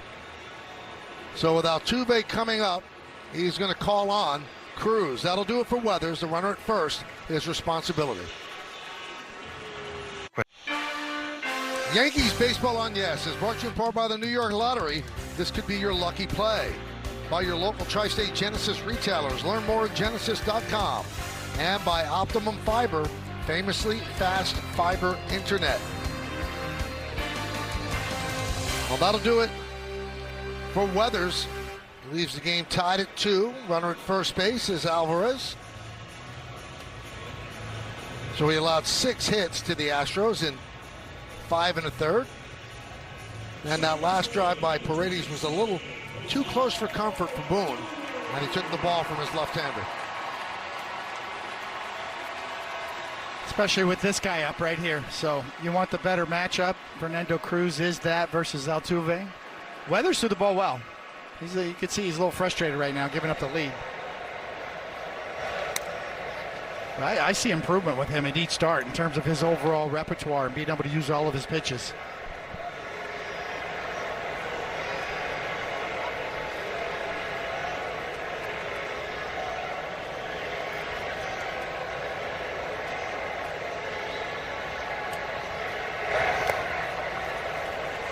2-0.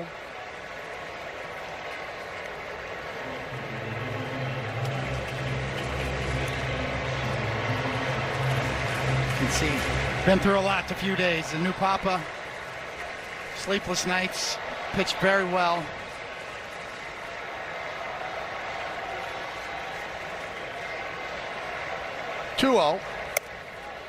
Cruz gave up 2 home runs yesterday in relief. And now the count 3-0 on Altuve.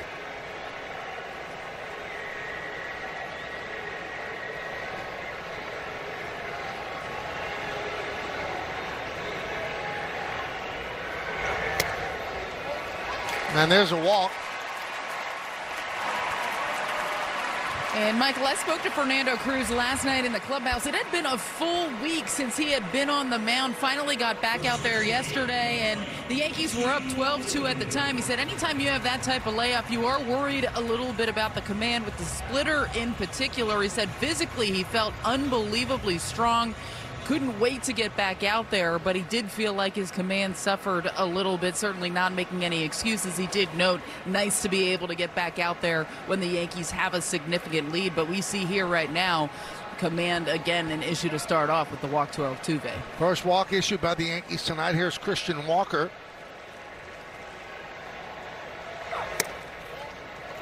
Want to know 5 straight out of the strike zone, and they are going to challenge that. Pitcher challenge. Fernando Cruz wants to challenge.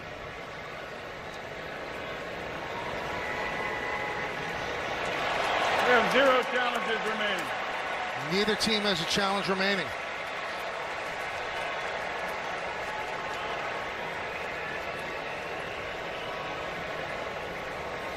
Sometimes pitchers get fooled by their catchers when they frame it and make everything look like a strike.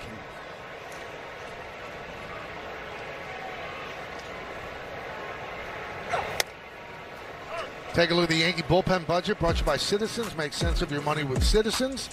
Cruz and Yarbrough both pitched last night. Everybody else fairly well rested.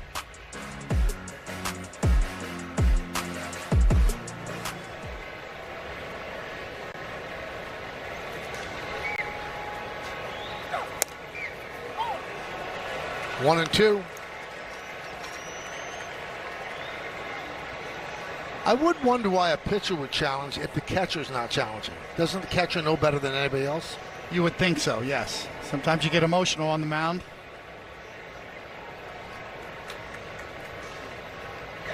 Swing and a miss. There's a splitter.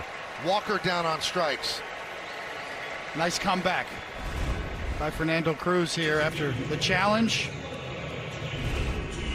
Throws a couple fastballs for strikes and gets him to wave.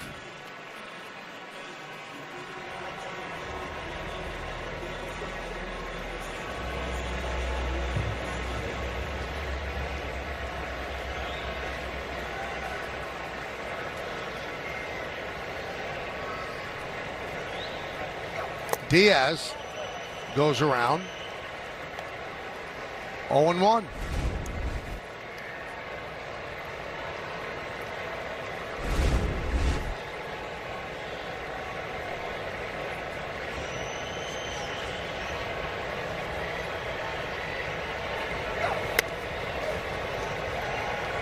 One and one.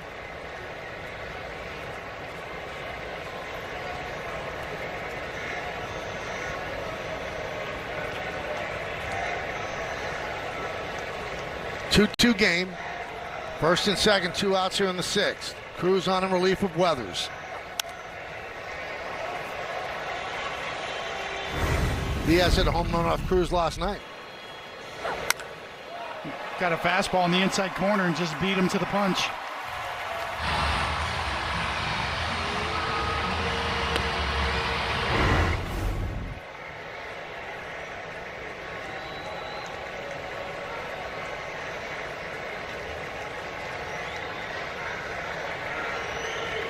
The pitch. Swing and a miss on the splitter.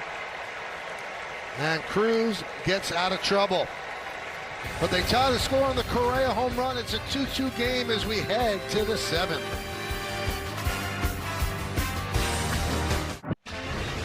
Trying to name that Yankee, brought to you by Prevagen, made for your brain. 59 and 50, 3.78 ERA, 109 saves. Pitched for a lot of teams. Any idea, David? Whoa.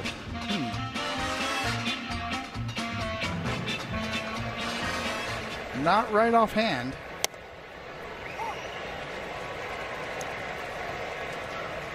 Kai-Wei Tang comes on for the Astros.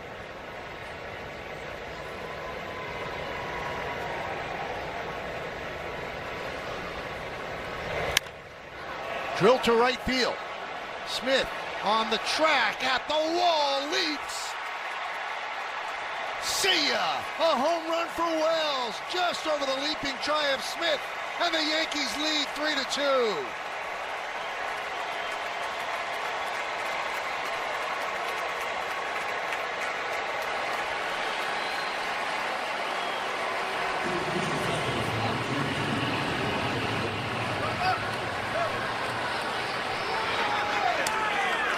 Wow, just that fast. Yankees take the lead right back. 1 for 15 coming into that at bat.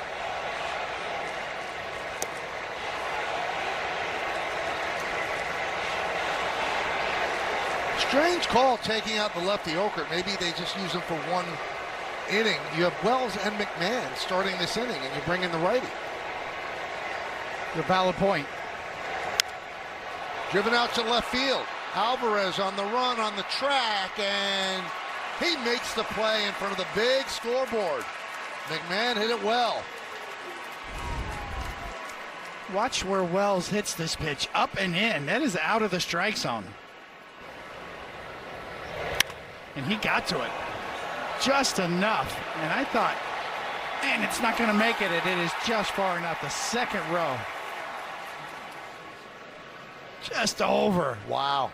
Smith's glove. Yankees have 3 runs, 3 solo home runs.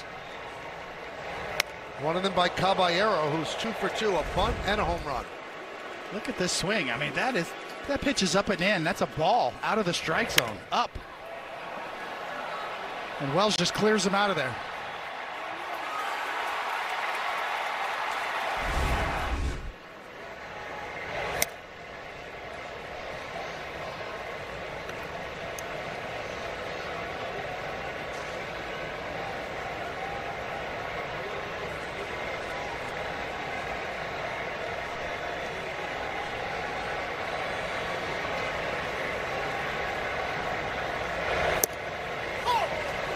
Just clipped the strike zone, 2-1.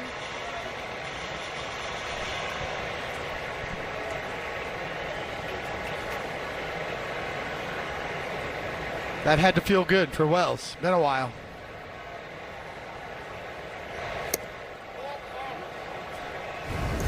Check out the Optimum Fiber famously fast replay.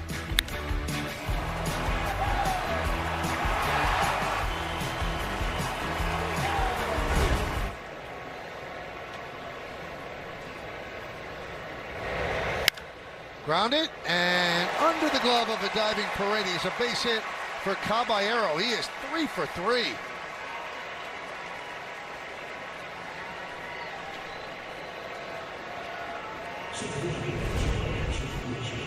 Yeah, when you're hot, right? The ground balls find holes. You can see here. Oh, just by a step. But hit hard. Right underneath the glove. So now Espada takes the ball from Tang. And with Grisham and Rice due up, he'll bring in the lefty. Make it make sense. We'll be back.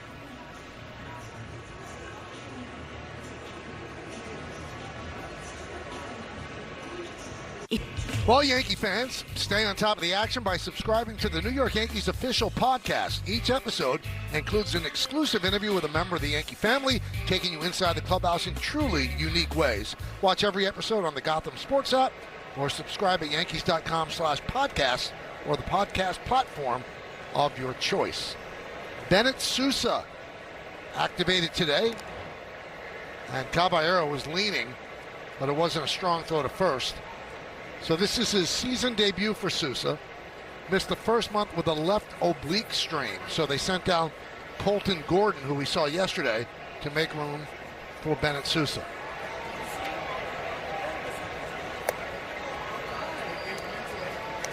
One and 0.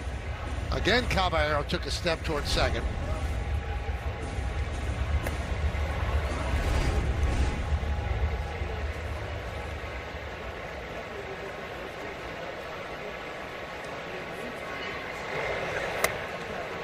It almost looks like he's trying to distract the pitcher more than go. Trying to draw a throw to see his move. But Sousa's got a nice little hang move a la Max Fried. He's kind of confusing so far.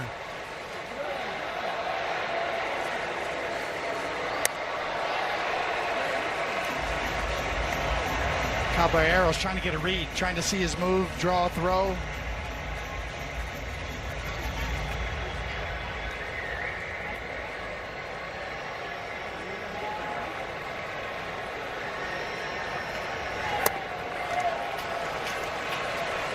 And that's ball 4. So Grisham works a walk. That moves Caballero to second, and that'll bring up Rice.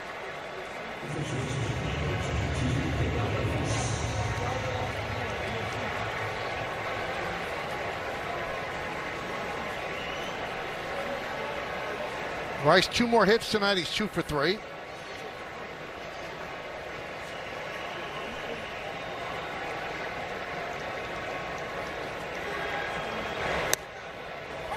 Oh, strike.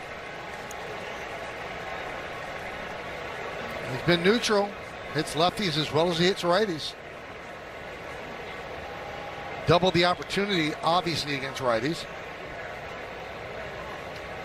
Runner goes from second, throw to third. Got him by plenty.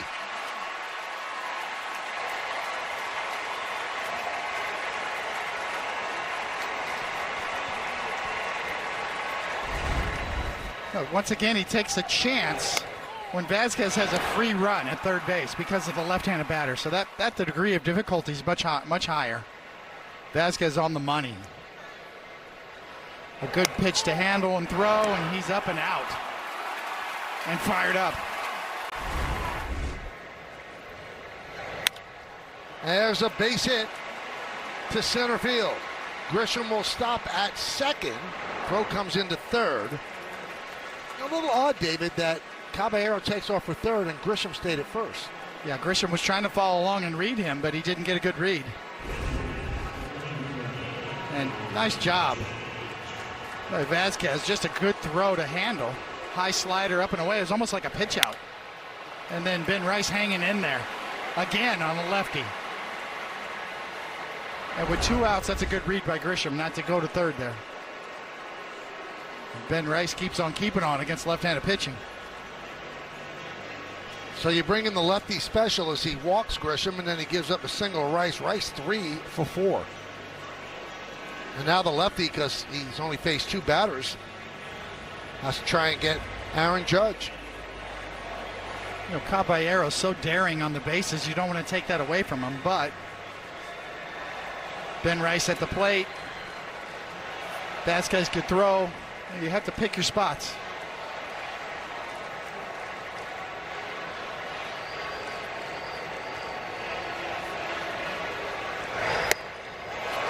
I think he thinks there's no one that could throw him out. And the first attempt of third, you should not do that with no one out. And then with a lefty batter up, as you said, there has to be some guardrails put on him.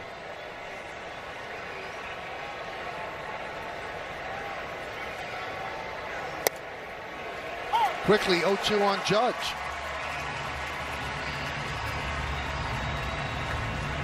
The lefty Hedrick ready to go.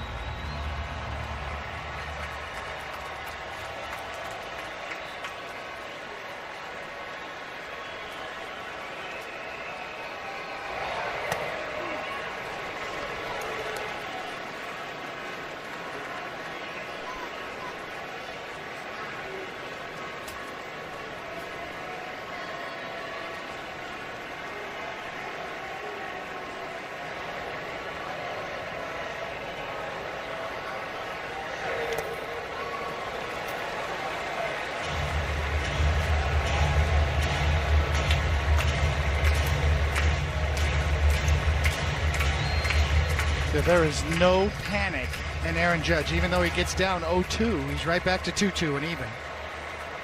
Yankees lead 3-2, first and second. Top of the seventh.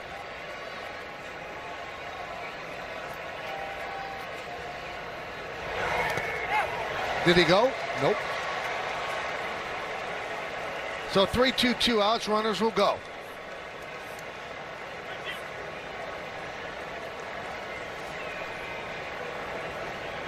Yeah, Aaron Judge leads the league in 0-2 to 3-2 counts. He can do this with the best of them.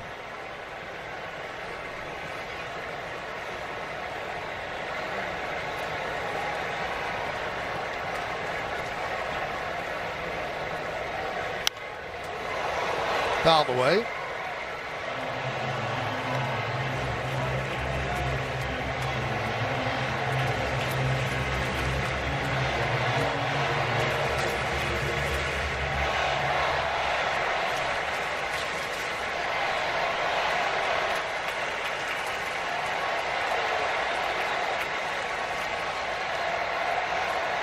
And the payoff. I'll do it again.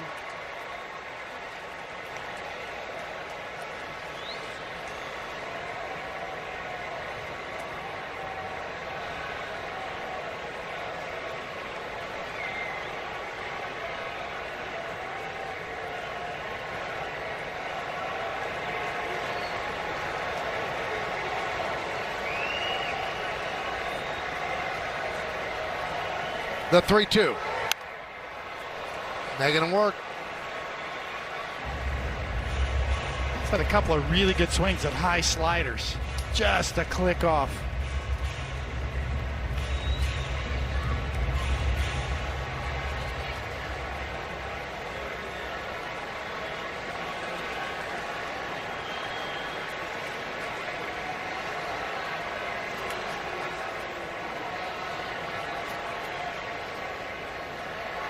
Three-two outside, he walked him.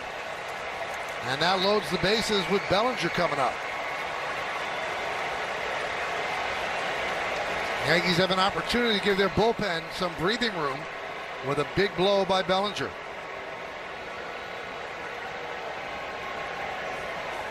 And another trip to the mound, this time the pitching coach Josh Miller.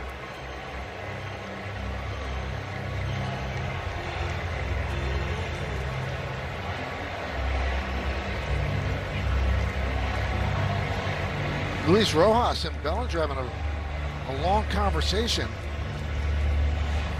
Oh, that was Grisham who came down, not Rojas. So Grisham has already seen Sousa, so he's probably giving him a little bit of a scouting report.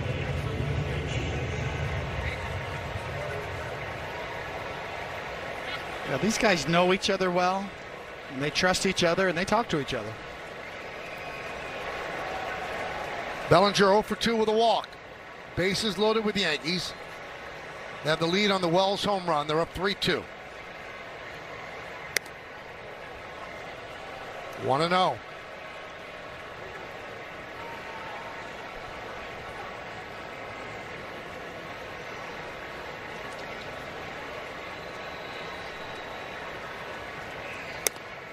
And a strike. Good slider.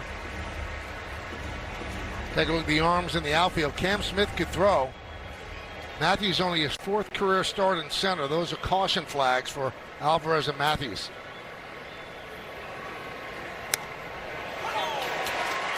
Bellinger does not like that and does not have an ABS.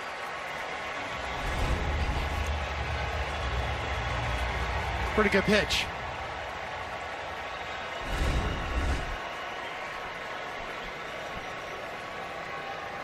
The 1-2 keeps working the outside corner, pushing the envelope. That one missed. Good take right there. 2 balls, 2 strikes, 2 outs. Yankees lead 3-2. They have the bases loaded, top of the 7th. And the lefty deals. That close. Count full.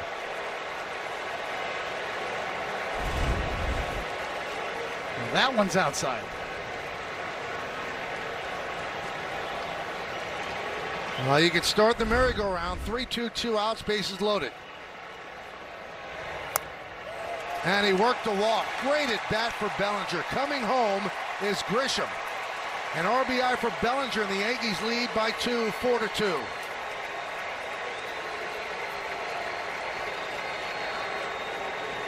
Well, that is a high-quality at-bat, Michael. You are correct. That's what makes Bellinger so good against left-handed pitching. His ability to hang in there and not chase.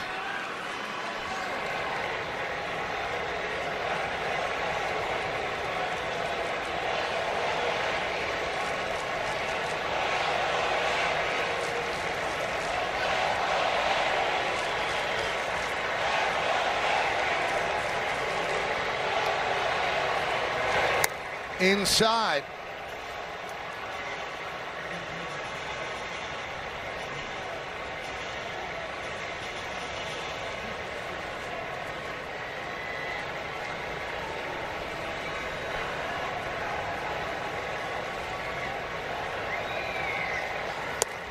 Two 2-0.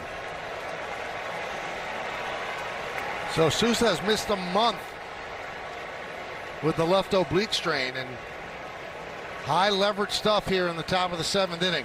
Jazz in the driver's seat right here. He's walked 3. And now he's 3-0 on Jazz Chisholm.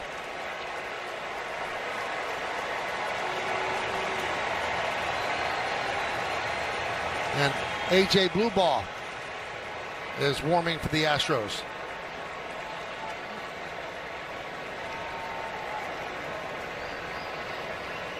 And the pitch. Strike. Jazz threw his bat away. And that will not curry any favor with Dan Iasonia.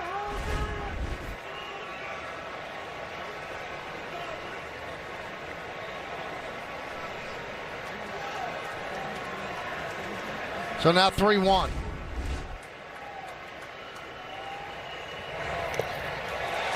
And that's ball 4. No doubt about that. Coming home with the run is Ben Rice. An RBI for Jazz Chisholm. And the Yankees are up by 3, 5-2. And that is going to do it for Sousa. He came in, he walked 4 and gave up a single. So an inauspicious first outing for the veteran left-hander. Yankees break a 2-2 tie, looking for more. They're up 5-2. Well, tomorrow after Yankees coverage, stay tuned for the latest episode of Homegrown, The Path to Pinstripes, and go down on the farm with AAA Scranton to hear from the team's top pitching prospects, Carlos Legrande and Elmer Rodriguez. Watch it tomorrow after the Yankees on Yes and the Gotham Sports app. So A.J. Blueball will come on. And the Yankees still have the bases loaded. And here's Rosario, the 9th batter to come to the plate. 3 runs in, 2 men out.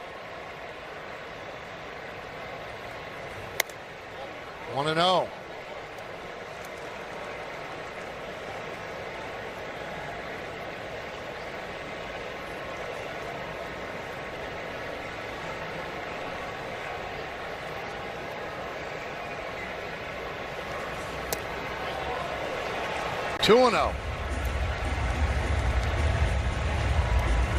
It's been a familiar theme for the Astros so far on the pitching side.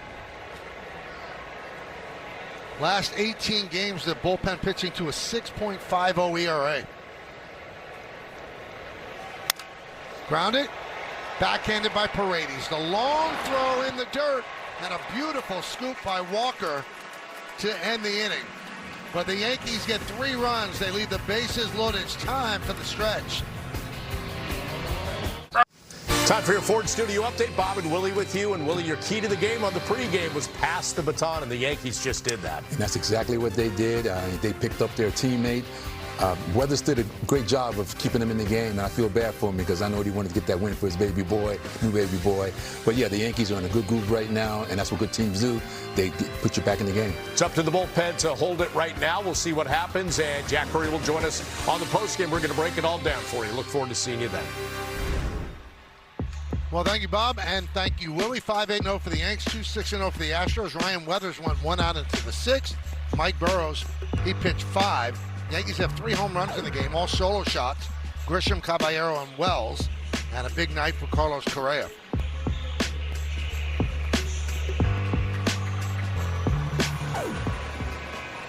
The Ford scoreboard. Yankees 5, Astros 2. Yankees looking for their 8th win in a row.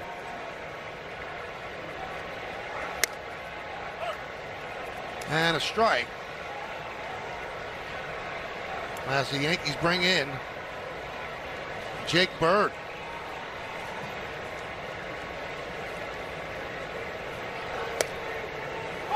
So Bird got a little bit of a respite, as we said earlier. It almost seemed like a sure thing to make room for Weathers. They'd send down Bird because Bird got called up when Weathers went on the paternity list. But because of Chavi's injury, he goes on the IL, and Bird now pitching in a pretty high leverage spot.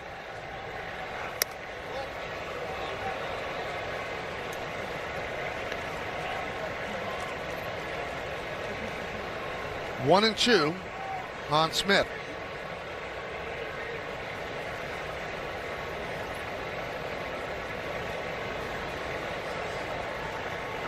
Swing and a miss, got him.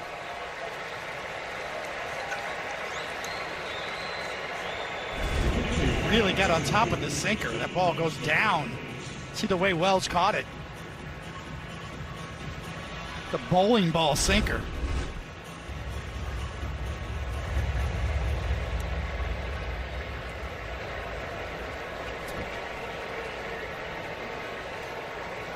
Here's Christian Vasquez, bottom of the 7th inning.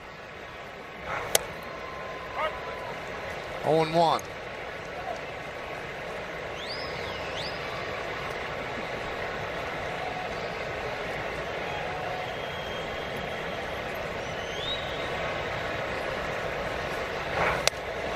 Whoa.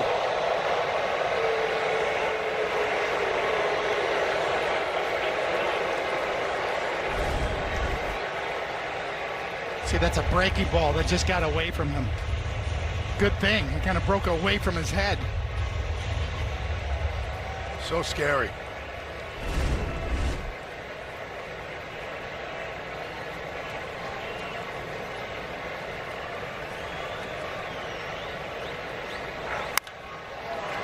On one hop, McMahon.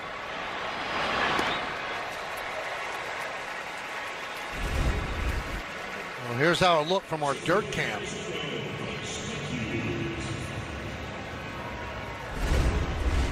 Still scary.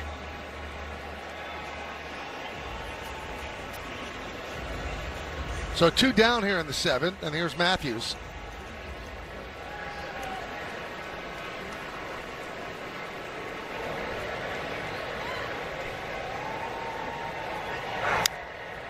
Fouled straight back.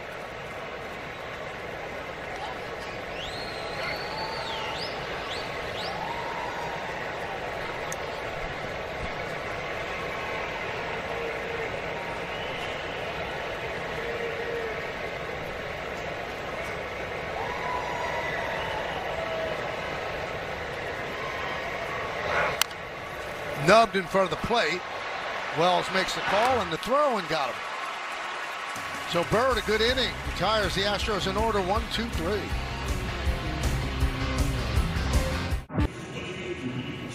Well, fans, Yankee games on Yes are streaming live on the Gotham Sports app, included for free with your eligible TV provider subscription. Download and sign into the Gotham Sports app now and check out all the great Yankees content, including game highlights, post-game sound, and the newest episode of Homegrown, which drops tomorrow. Leading off the 8th inning, Austin Wells. He led off the 7th inning with a home run that gave the Yankees a 3-2 lead. They're now up 5-2.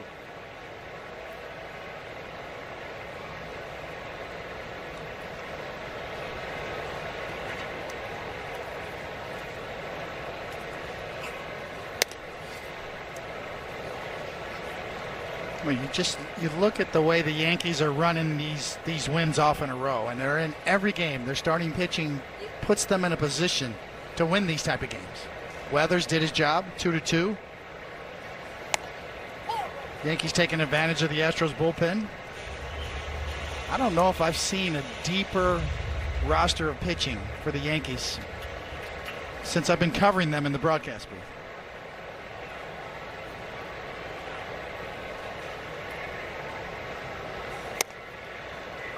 Two and two. Yeah, we've talked about, Meredith has mentioned, the progress of Carlos Rodon and Garrett Cole coming back. If you reach down deeper into AAA, and with the guys we saw this year in spring training, Elmer Rodriguez off to a great start in Scranton. 1.27 ERA. Carlos Agranje pitching well. Strikeouts. I mean, as it stands right now, the Yankees are loaded. And you look around the league and compare them to the Astros. There's nobody in the minor leagues with the Astros like the Yankees have ready to come up.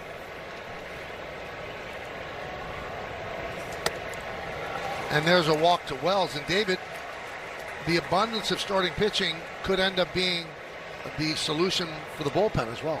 Absolutely. The Yankees have tremendous options at this point here as we move through April, the first month of the season. And on the mound, they're young pitchers that are coming through with Will Warren, obviously Cam Schlittler leading the staff here. Wow, it's impressive. Line drive, a base hit off the bat of McMahon. Matthews will get the ball in, stopping at second as Wells. Well, we've seen McMahon really stay inside the ball, really trying to see the ball, hit the ball the other way. It's paying off for him here in Houston. A home run the other way, and then a nice line drive there. Big night for Caballero. He's 3 for 3. His average up to 286.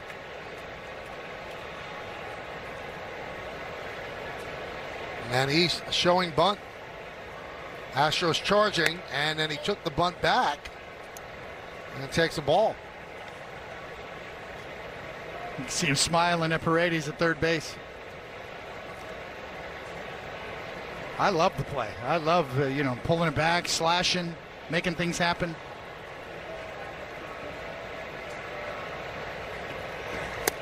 And that time he tried to bunt, bunted through it, 1-1. The key here is to read Correa at short. You got to bunt the ball to third base here. Keep it away from that guy. He's got a free run at you. Paredes is, if he vacates the bag, then there's nobody at third. To the pitcher, who throws to third to get the force. Nice play by Blue Ball. Yeah, direction is everything.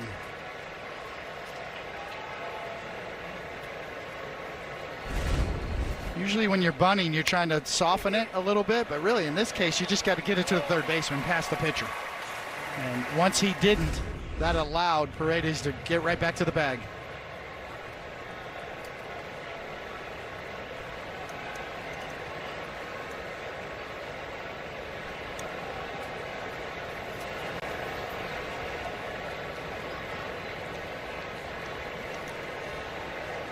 And back to the top of the order in Grisham, 1 for 3 with a walk, 2-run scored, a home run.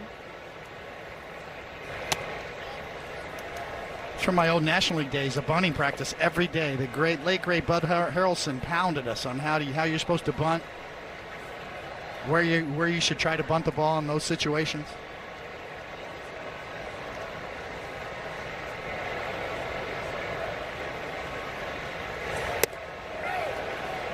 Did he go? Nope. 2-0 on Grisham.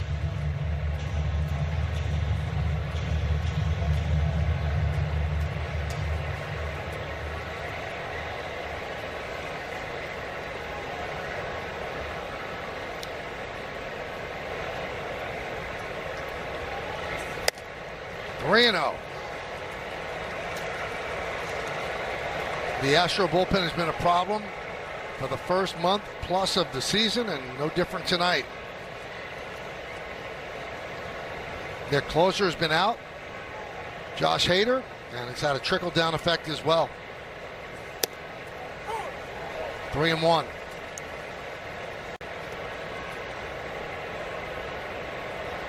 But it's so difficult in April when you're looking at those numbers from the Astros pitchers, and you're staring at another loss here, and you're not even out of April.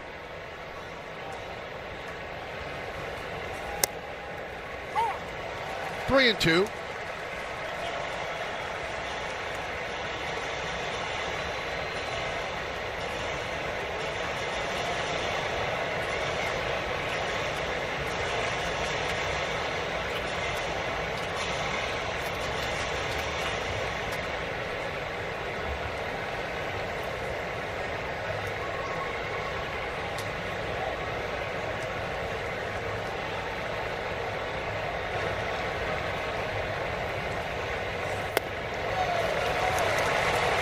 And another walk. Bases loaded. The Yankees had not worked a walk until the seventh. Well, they had one walk in the first, and since then, just a litany of them. 1, 2, 3, 4, 5, 6, 7. 7 walks. And it coincides with the Astros bullpen getting in this game.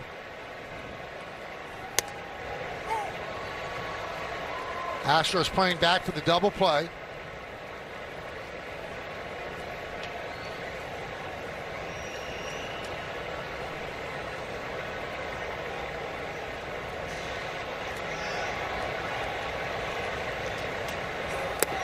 I think with ABS, David, a team like the Yankees that really works every count and they don't expand the zone, that's going to benefit them because they'll draw a lot more walks. Pitchers have to throw strikes now. Yeah, and not only that, yes, it's a great point, and also get better pitches to hit so that when they do turn it loose, it's on the plate. Rice has 3 hits and 4 at-bats, count 1 and 2. You know, we say that a lot. It's a lot easier said than done, especially here in the broadcast booth, but for hitters, you get good pitches to swing at and hit more often than not, you give yourself so much better of a chance. A signature moment there for the fan, right? You get that ball, take a picture, get a selfie. And you got it from Aaron Judge.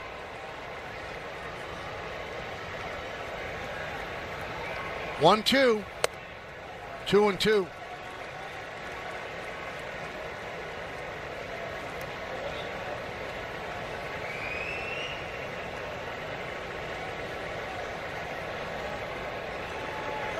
Still 1 out, bases loaded. We're in the 8th. The Yankees lead 5-2. And the count is full.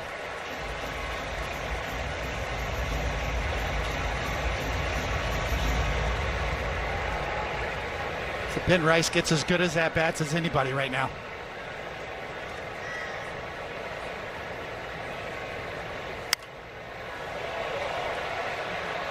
And he gets off his A swing about as good as anybody right now. You hear hitters talking about that. I'm trying to get in a position to get my A swing off. And I haven't seen Ben Rice's B swing yet. It seems like he gets off his A swings.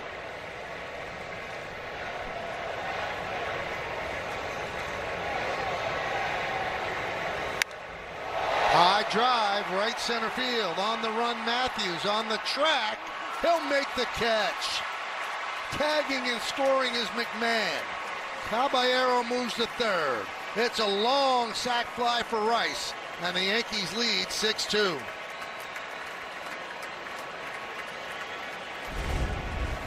Yeah, again, hammered to the deepest part of the park. It's a nice play out there. Just a long sac fly.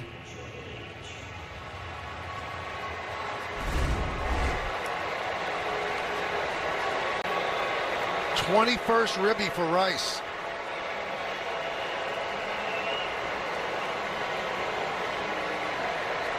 Grisham stayed put at first. Caballero tagged and went to third. Here's Judge.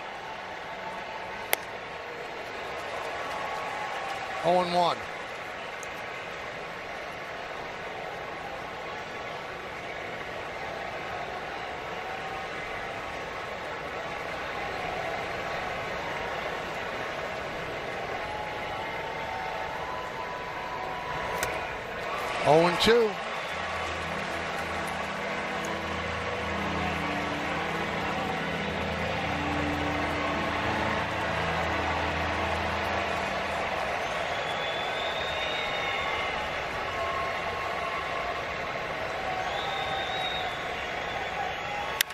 Up the middle, right there, Altuve. And they'll get Judge to end the inning. Yankees strand 2, but they score 1. They're up by 4. It's time for the answer to Name That Yankee. A lot of teams, decent numbers. Have any idea, David? No, I'm stumped. I should know this. All right, let's reveal. Of course, Octavio Dotel. Makes sense. He's been around the block. He's part of that no-hitter against the Yankees with several pitchers. Yeah. Really nice guy. Passed away far too young.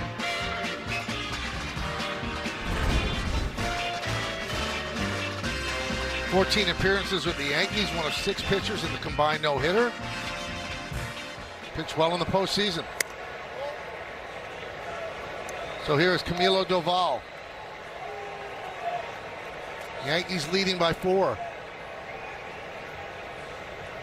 No challenges left.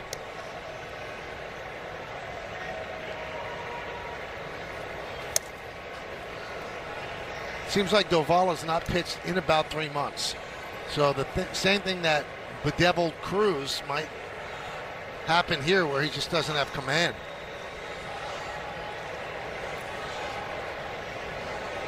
Last time he pitched was April 17th. Wow. It's a long time for a short reliever. It is, and that's 2 strikes he just threw. That one might have been a bit in, but the first one was there. Nothing Wells can do right now.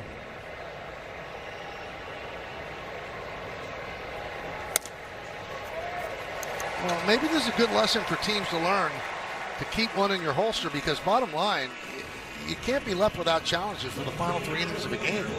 I agree. First month of a new rule. There's the learning curve. There's some learning to go.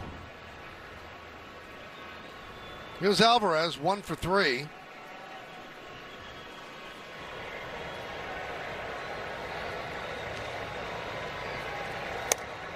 And a strike.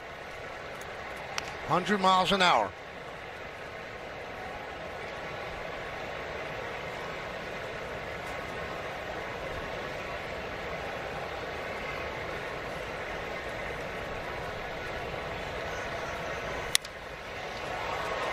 Nice play by Jazz. He has 1 out. He makes it at first. Moving to second is Correa.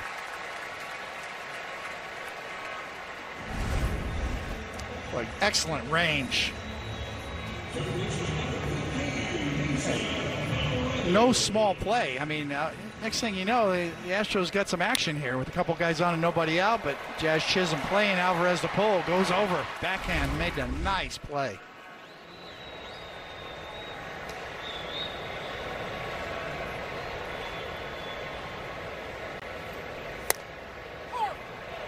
That was a strike to Paredes.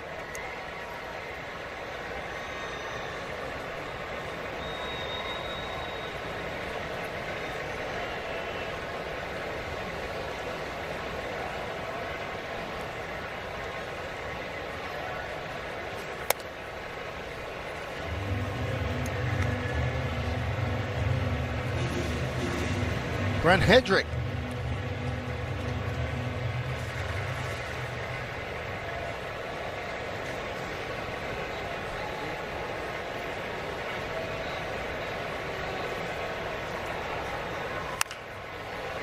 Up the middle. Scrambling back to second is Correa. The out is made at first.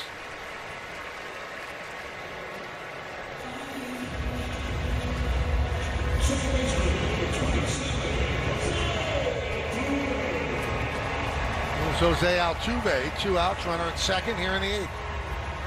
Yankees up 6-2.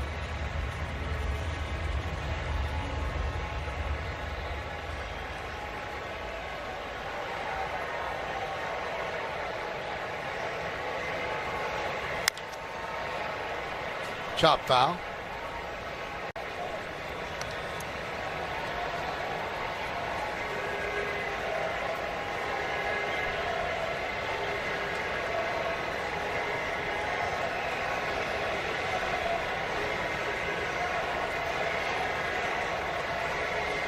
The 0-1.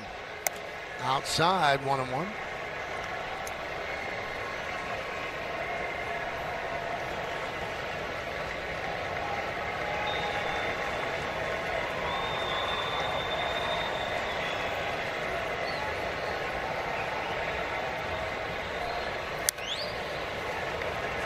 He has never gotten cheated on swings. Swinging from the heels.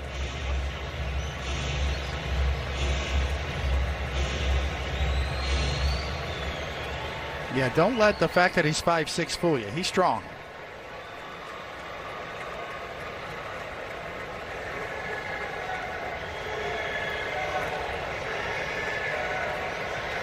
Swing and a miss, got him. 100-mile-an-hour cutter for Doval. Astros strand one. We'll go to the 9th inning.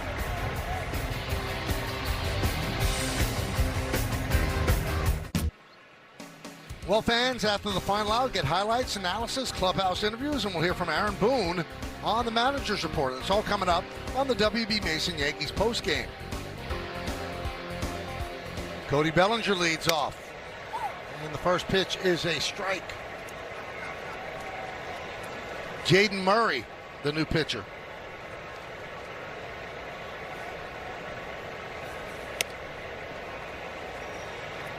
Big bases loaded walk for Bellinger in the 7th inning, drove in a run. He's walked twice. He's 0 for 2.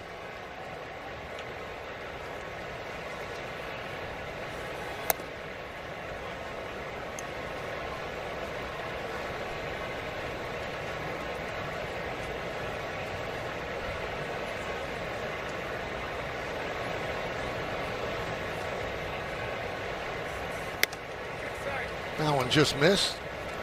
Murray's 29 years old. He had 2 scoreless innings Monday in Cleveland. And then yesterday against the Yankees, a 1-2-3 inning.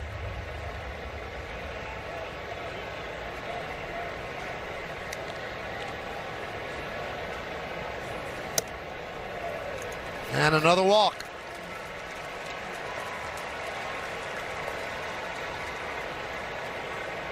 It is the night of the free pass. 10 walks by the Yankees.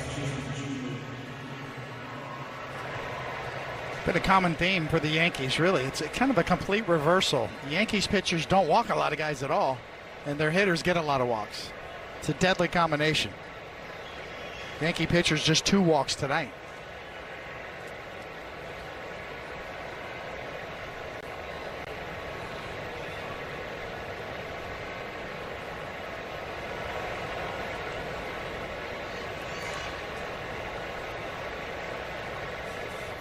You know, it's interesting, David. Most people like the ABS because you're getting bad calls right most of the time. But there is an unintended consequence. One of the things that baseball worked so hard to do was to speed up the pace of the game. Constant walks are not speeding up the pace of the game because pitchers don't want to throw across the plate. Fly ball left field. Alvarez makes the play as Bellinger hustles back. I think we're seeing this around baseball, a lot more walks. We are seeing more walks, and what we're also seeing, the pitchers who are successful are the ones that are very aggressive early in the counts. It's almost like a race to try to get to an 0-2 count. They're not aiming for the corners. Cam Schlittler's not aiming for the corners. He is challenging hitters. Pitchers with those styles are the ones who are thriving in this new system. Pitchers that rely on living on the edges, it's a difficult time for them.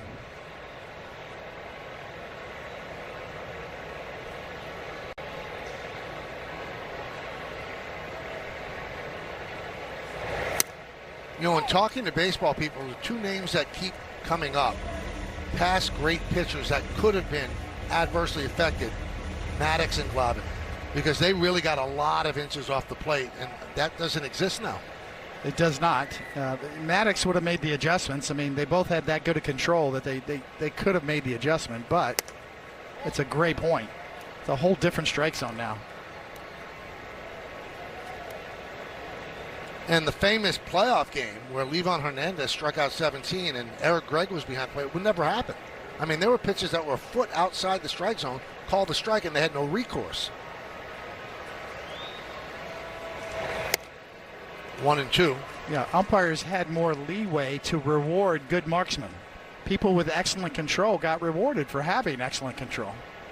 Those guys had more, autonomy, so to speak, to rule in that favor and reward guys who proved they had pinpoint control. Runner goes, and a perfect hit and run. Whole right side vacated. So Bellinger goes to third, and Rosario picks up a single.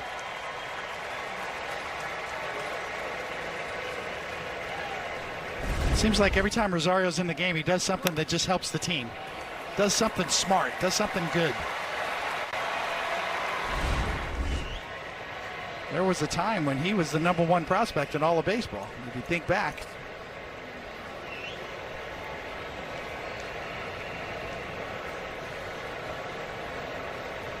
Here's Austin Wells.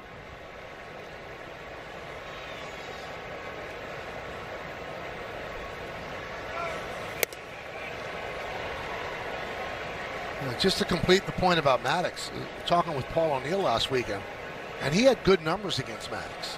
And I said, why did you have good numbers? Umpires talking to Murray, and he said, I always jumped on the first pitch. I said, why? He said, because if he got you on a strike on the outside corner, then he would just move it out another 2 inches, and he'd get those calls, and then you have no chance to get a hit. And I wonder if that style would work now. Well, he had both sides of the plate working. Maddox had one of the great swing back, tailing fastballs into lefties that would tail back to the inside corner as well. So he could go both sides of the plate. First and third, one man out. We're in the ninth. Yankees lead 6-2, looking for their 8th straight win.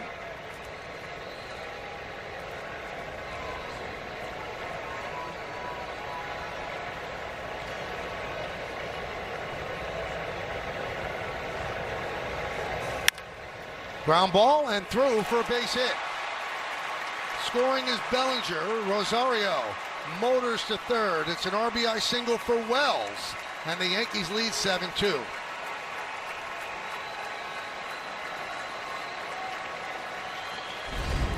Well, Wells coming alive here. A big home run, and now tacking on runs here with an RBI knock. One thing we've seen in these first 2 games, and not to pile on, but Altuve has no range at all anymore. That ball was not that far to his right, and he almost like fell down rather than made a dive. And either the Astros DH him or they're going to suffer defensively. That's why they tried to put him in left field last year.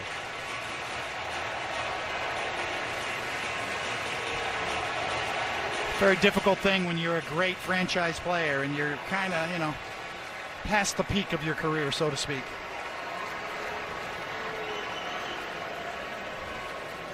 The thing that's so unusual, he still runs well. He's still a very good hitter.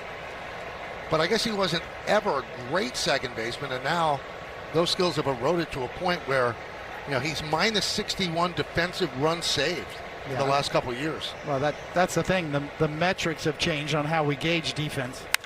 Allen's ripped. Right field, a base hit for McMahon. Rosario scores. Wells moves to second. McMahon with his second hit of the night. And the Yankees up by a score of 8-2.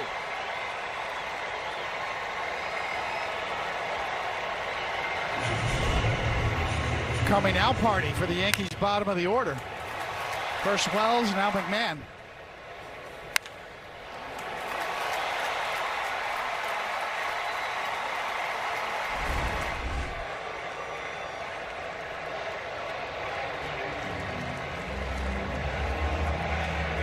Pitching coach again comes out and tries to settle down Murray.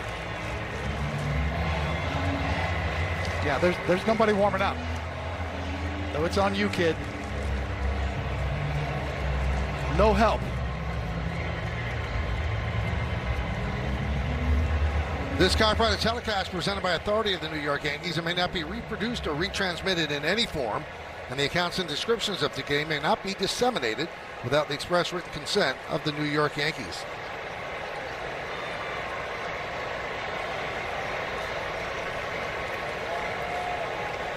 Here's Caballero.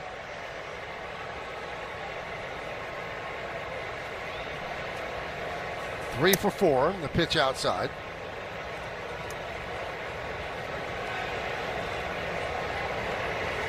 Yankees have outscored the opponents 48-13 during the 7-game win streak. So they've gotten good offense and great pitching.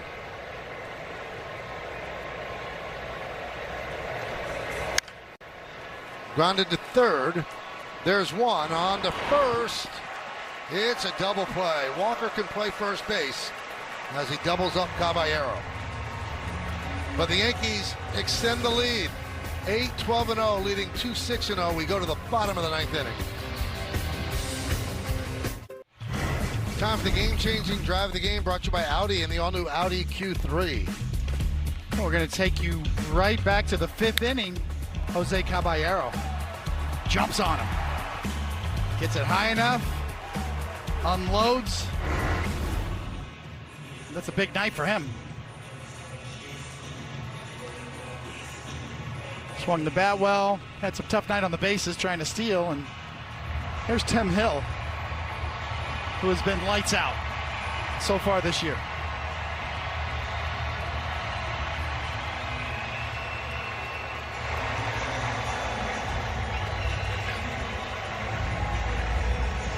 Walker, Diaz, and Smith against the Yankee left-hander.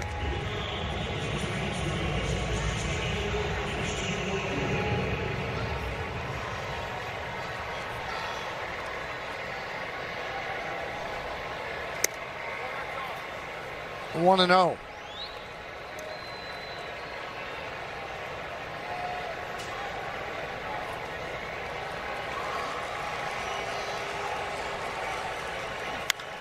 Driven deep to left field. Fair ball. It is gone. Oh, it is gone. Oh, did he crush that? Onto the train tracks. A home run for Walker. Wow.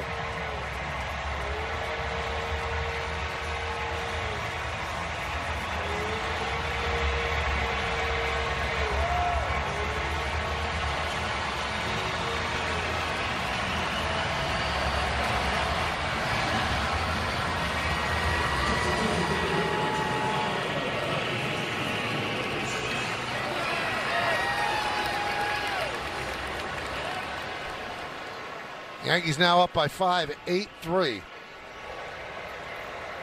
Here's Yainer Diaz. Chopped over the middle. Chisholm fires. Got him.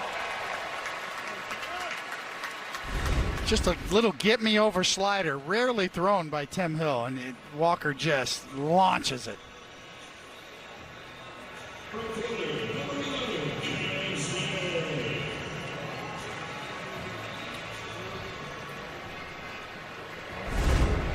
.398 feet.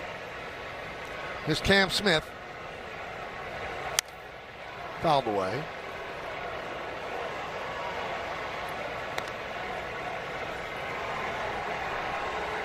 Guess they're looking for the ball up there. Those used to be oranges in the train when it was Minute Maid Park.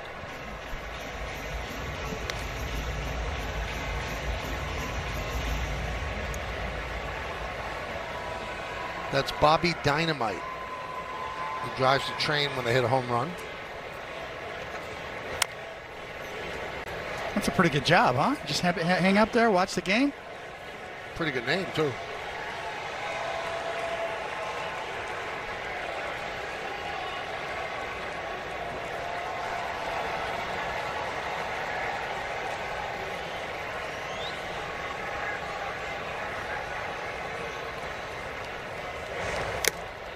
And tipped into the glove of Wells. And the Astros are down to their final out.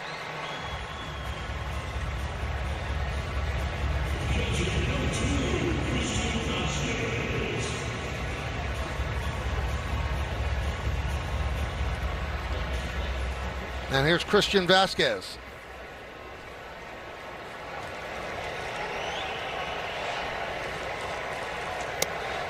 And a strike.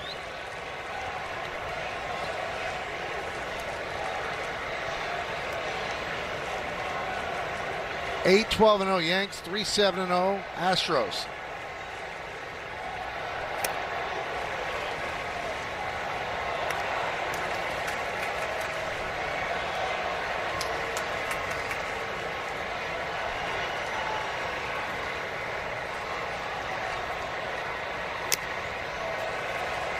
And now the final strike for the Astros. Yankees about to go 11-1 here in Houston since September 1st of 2018.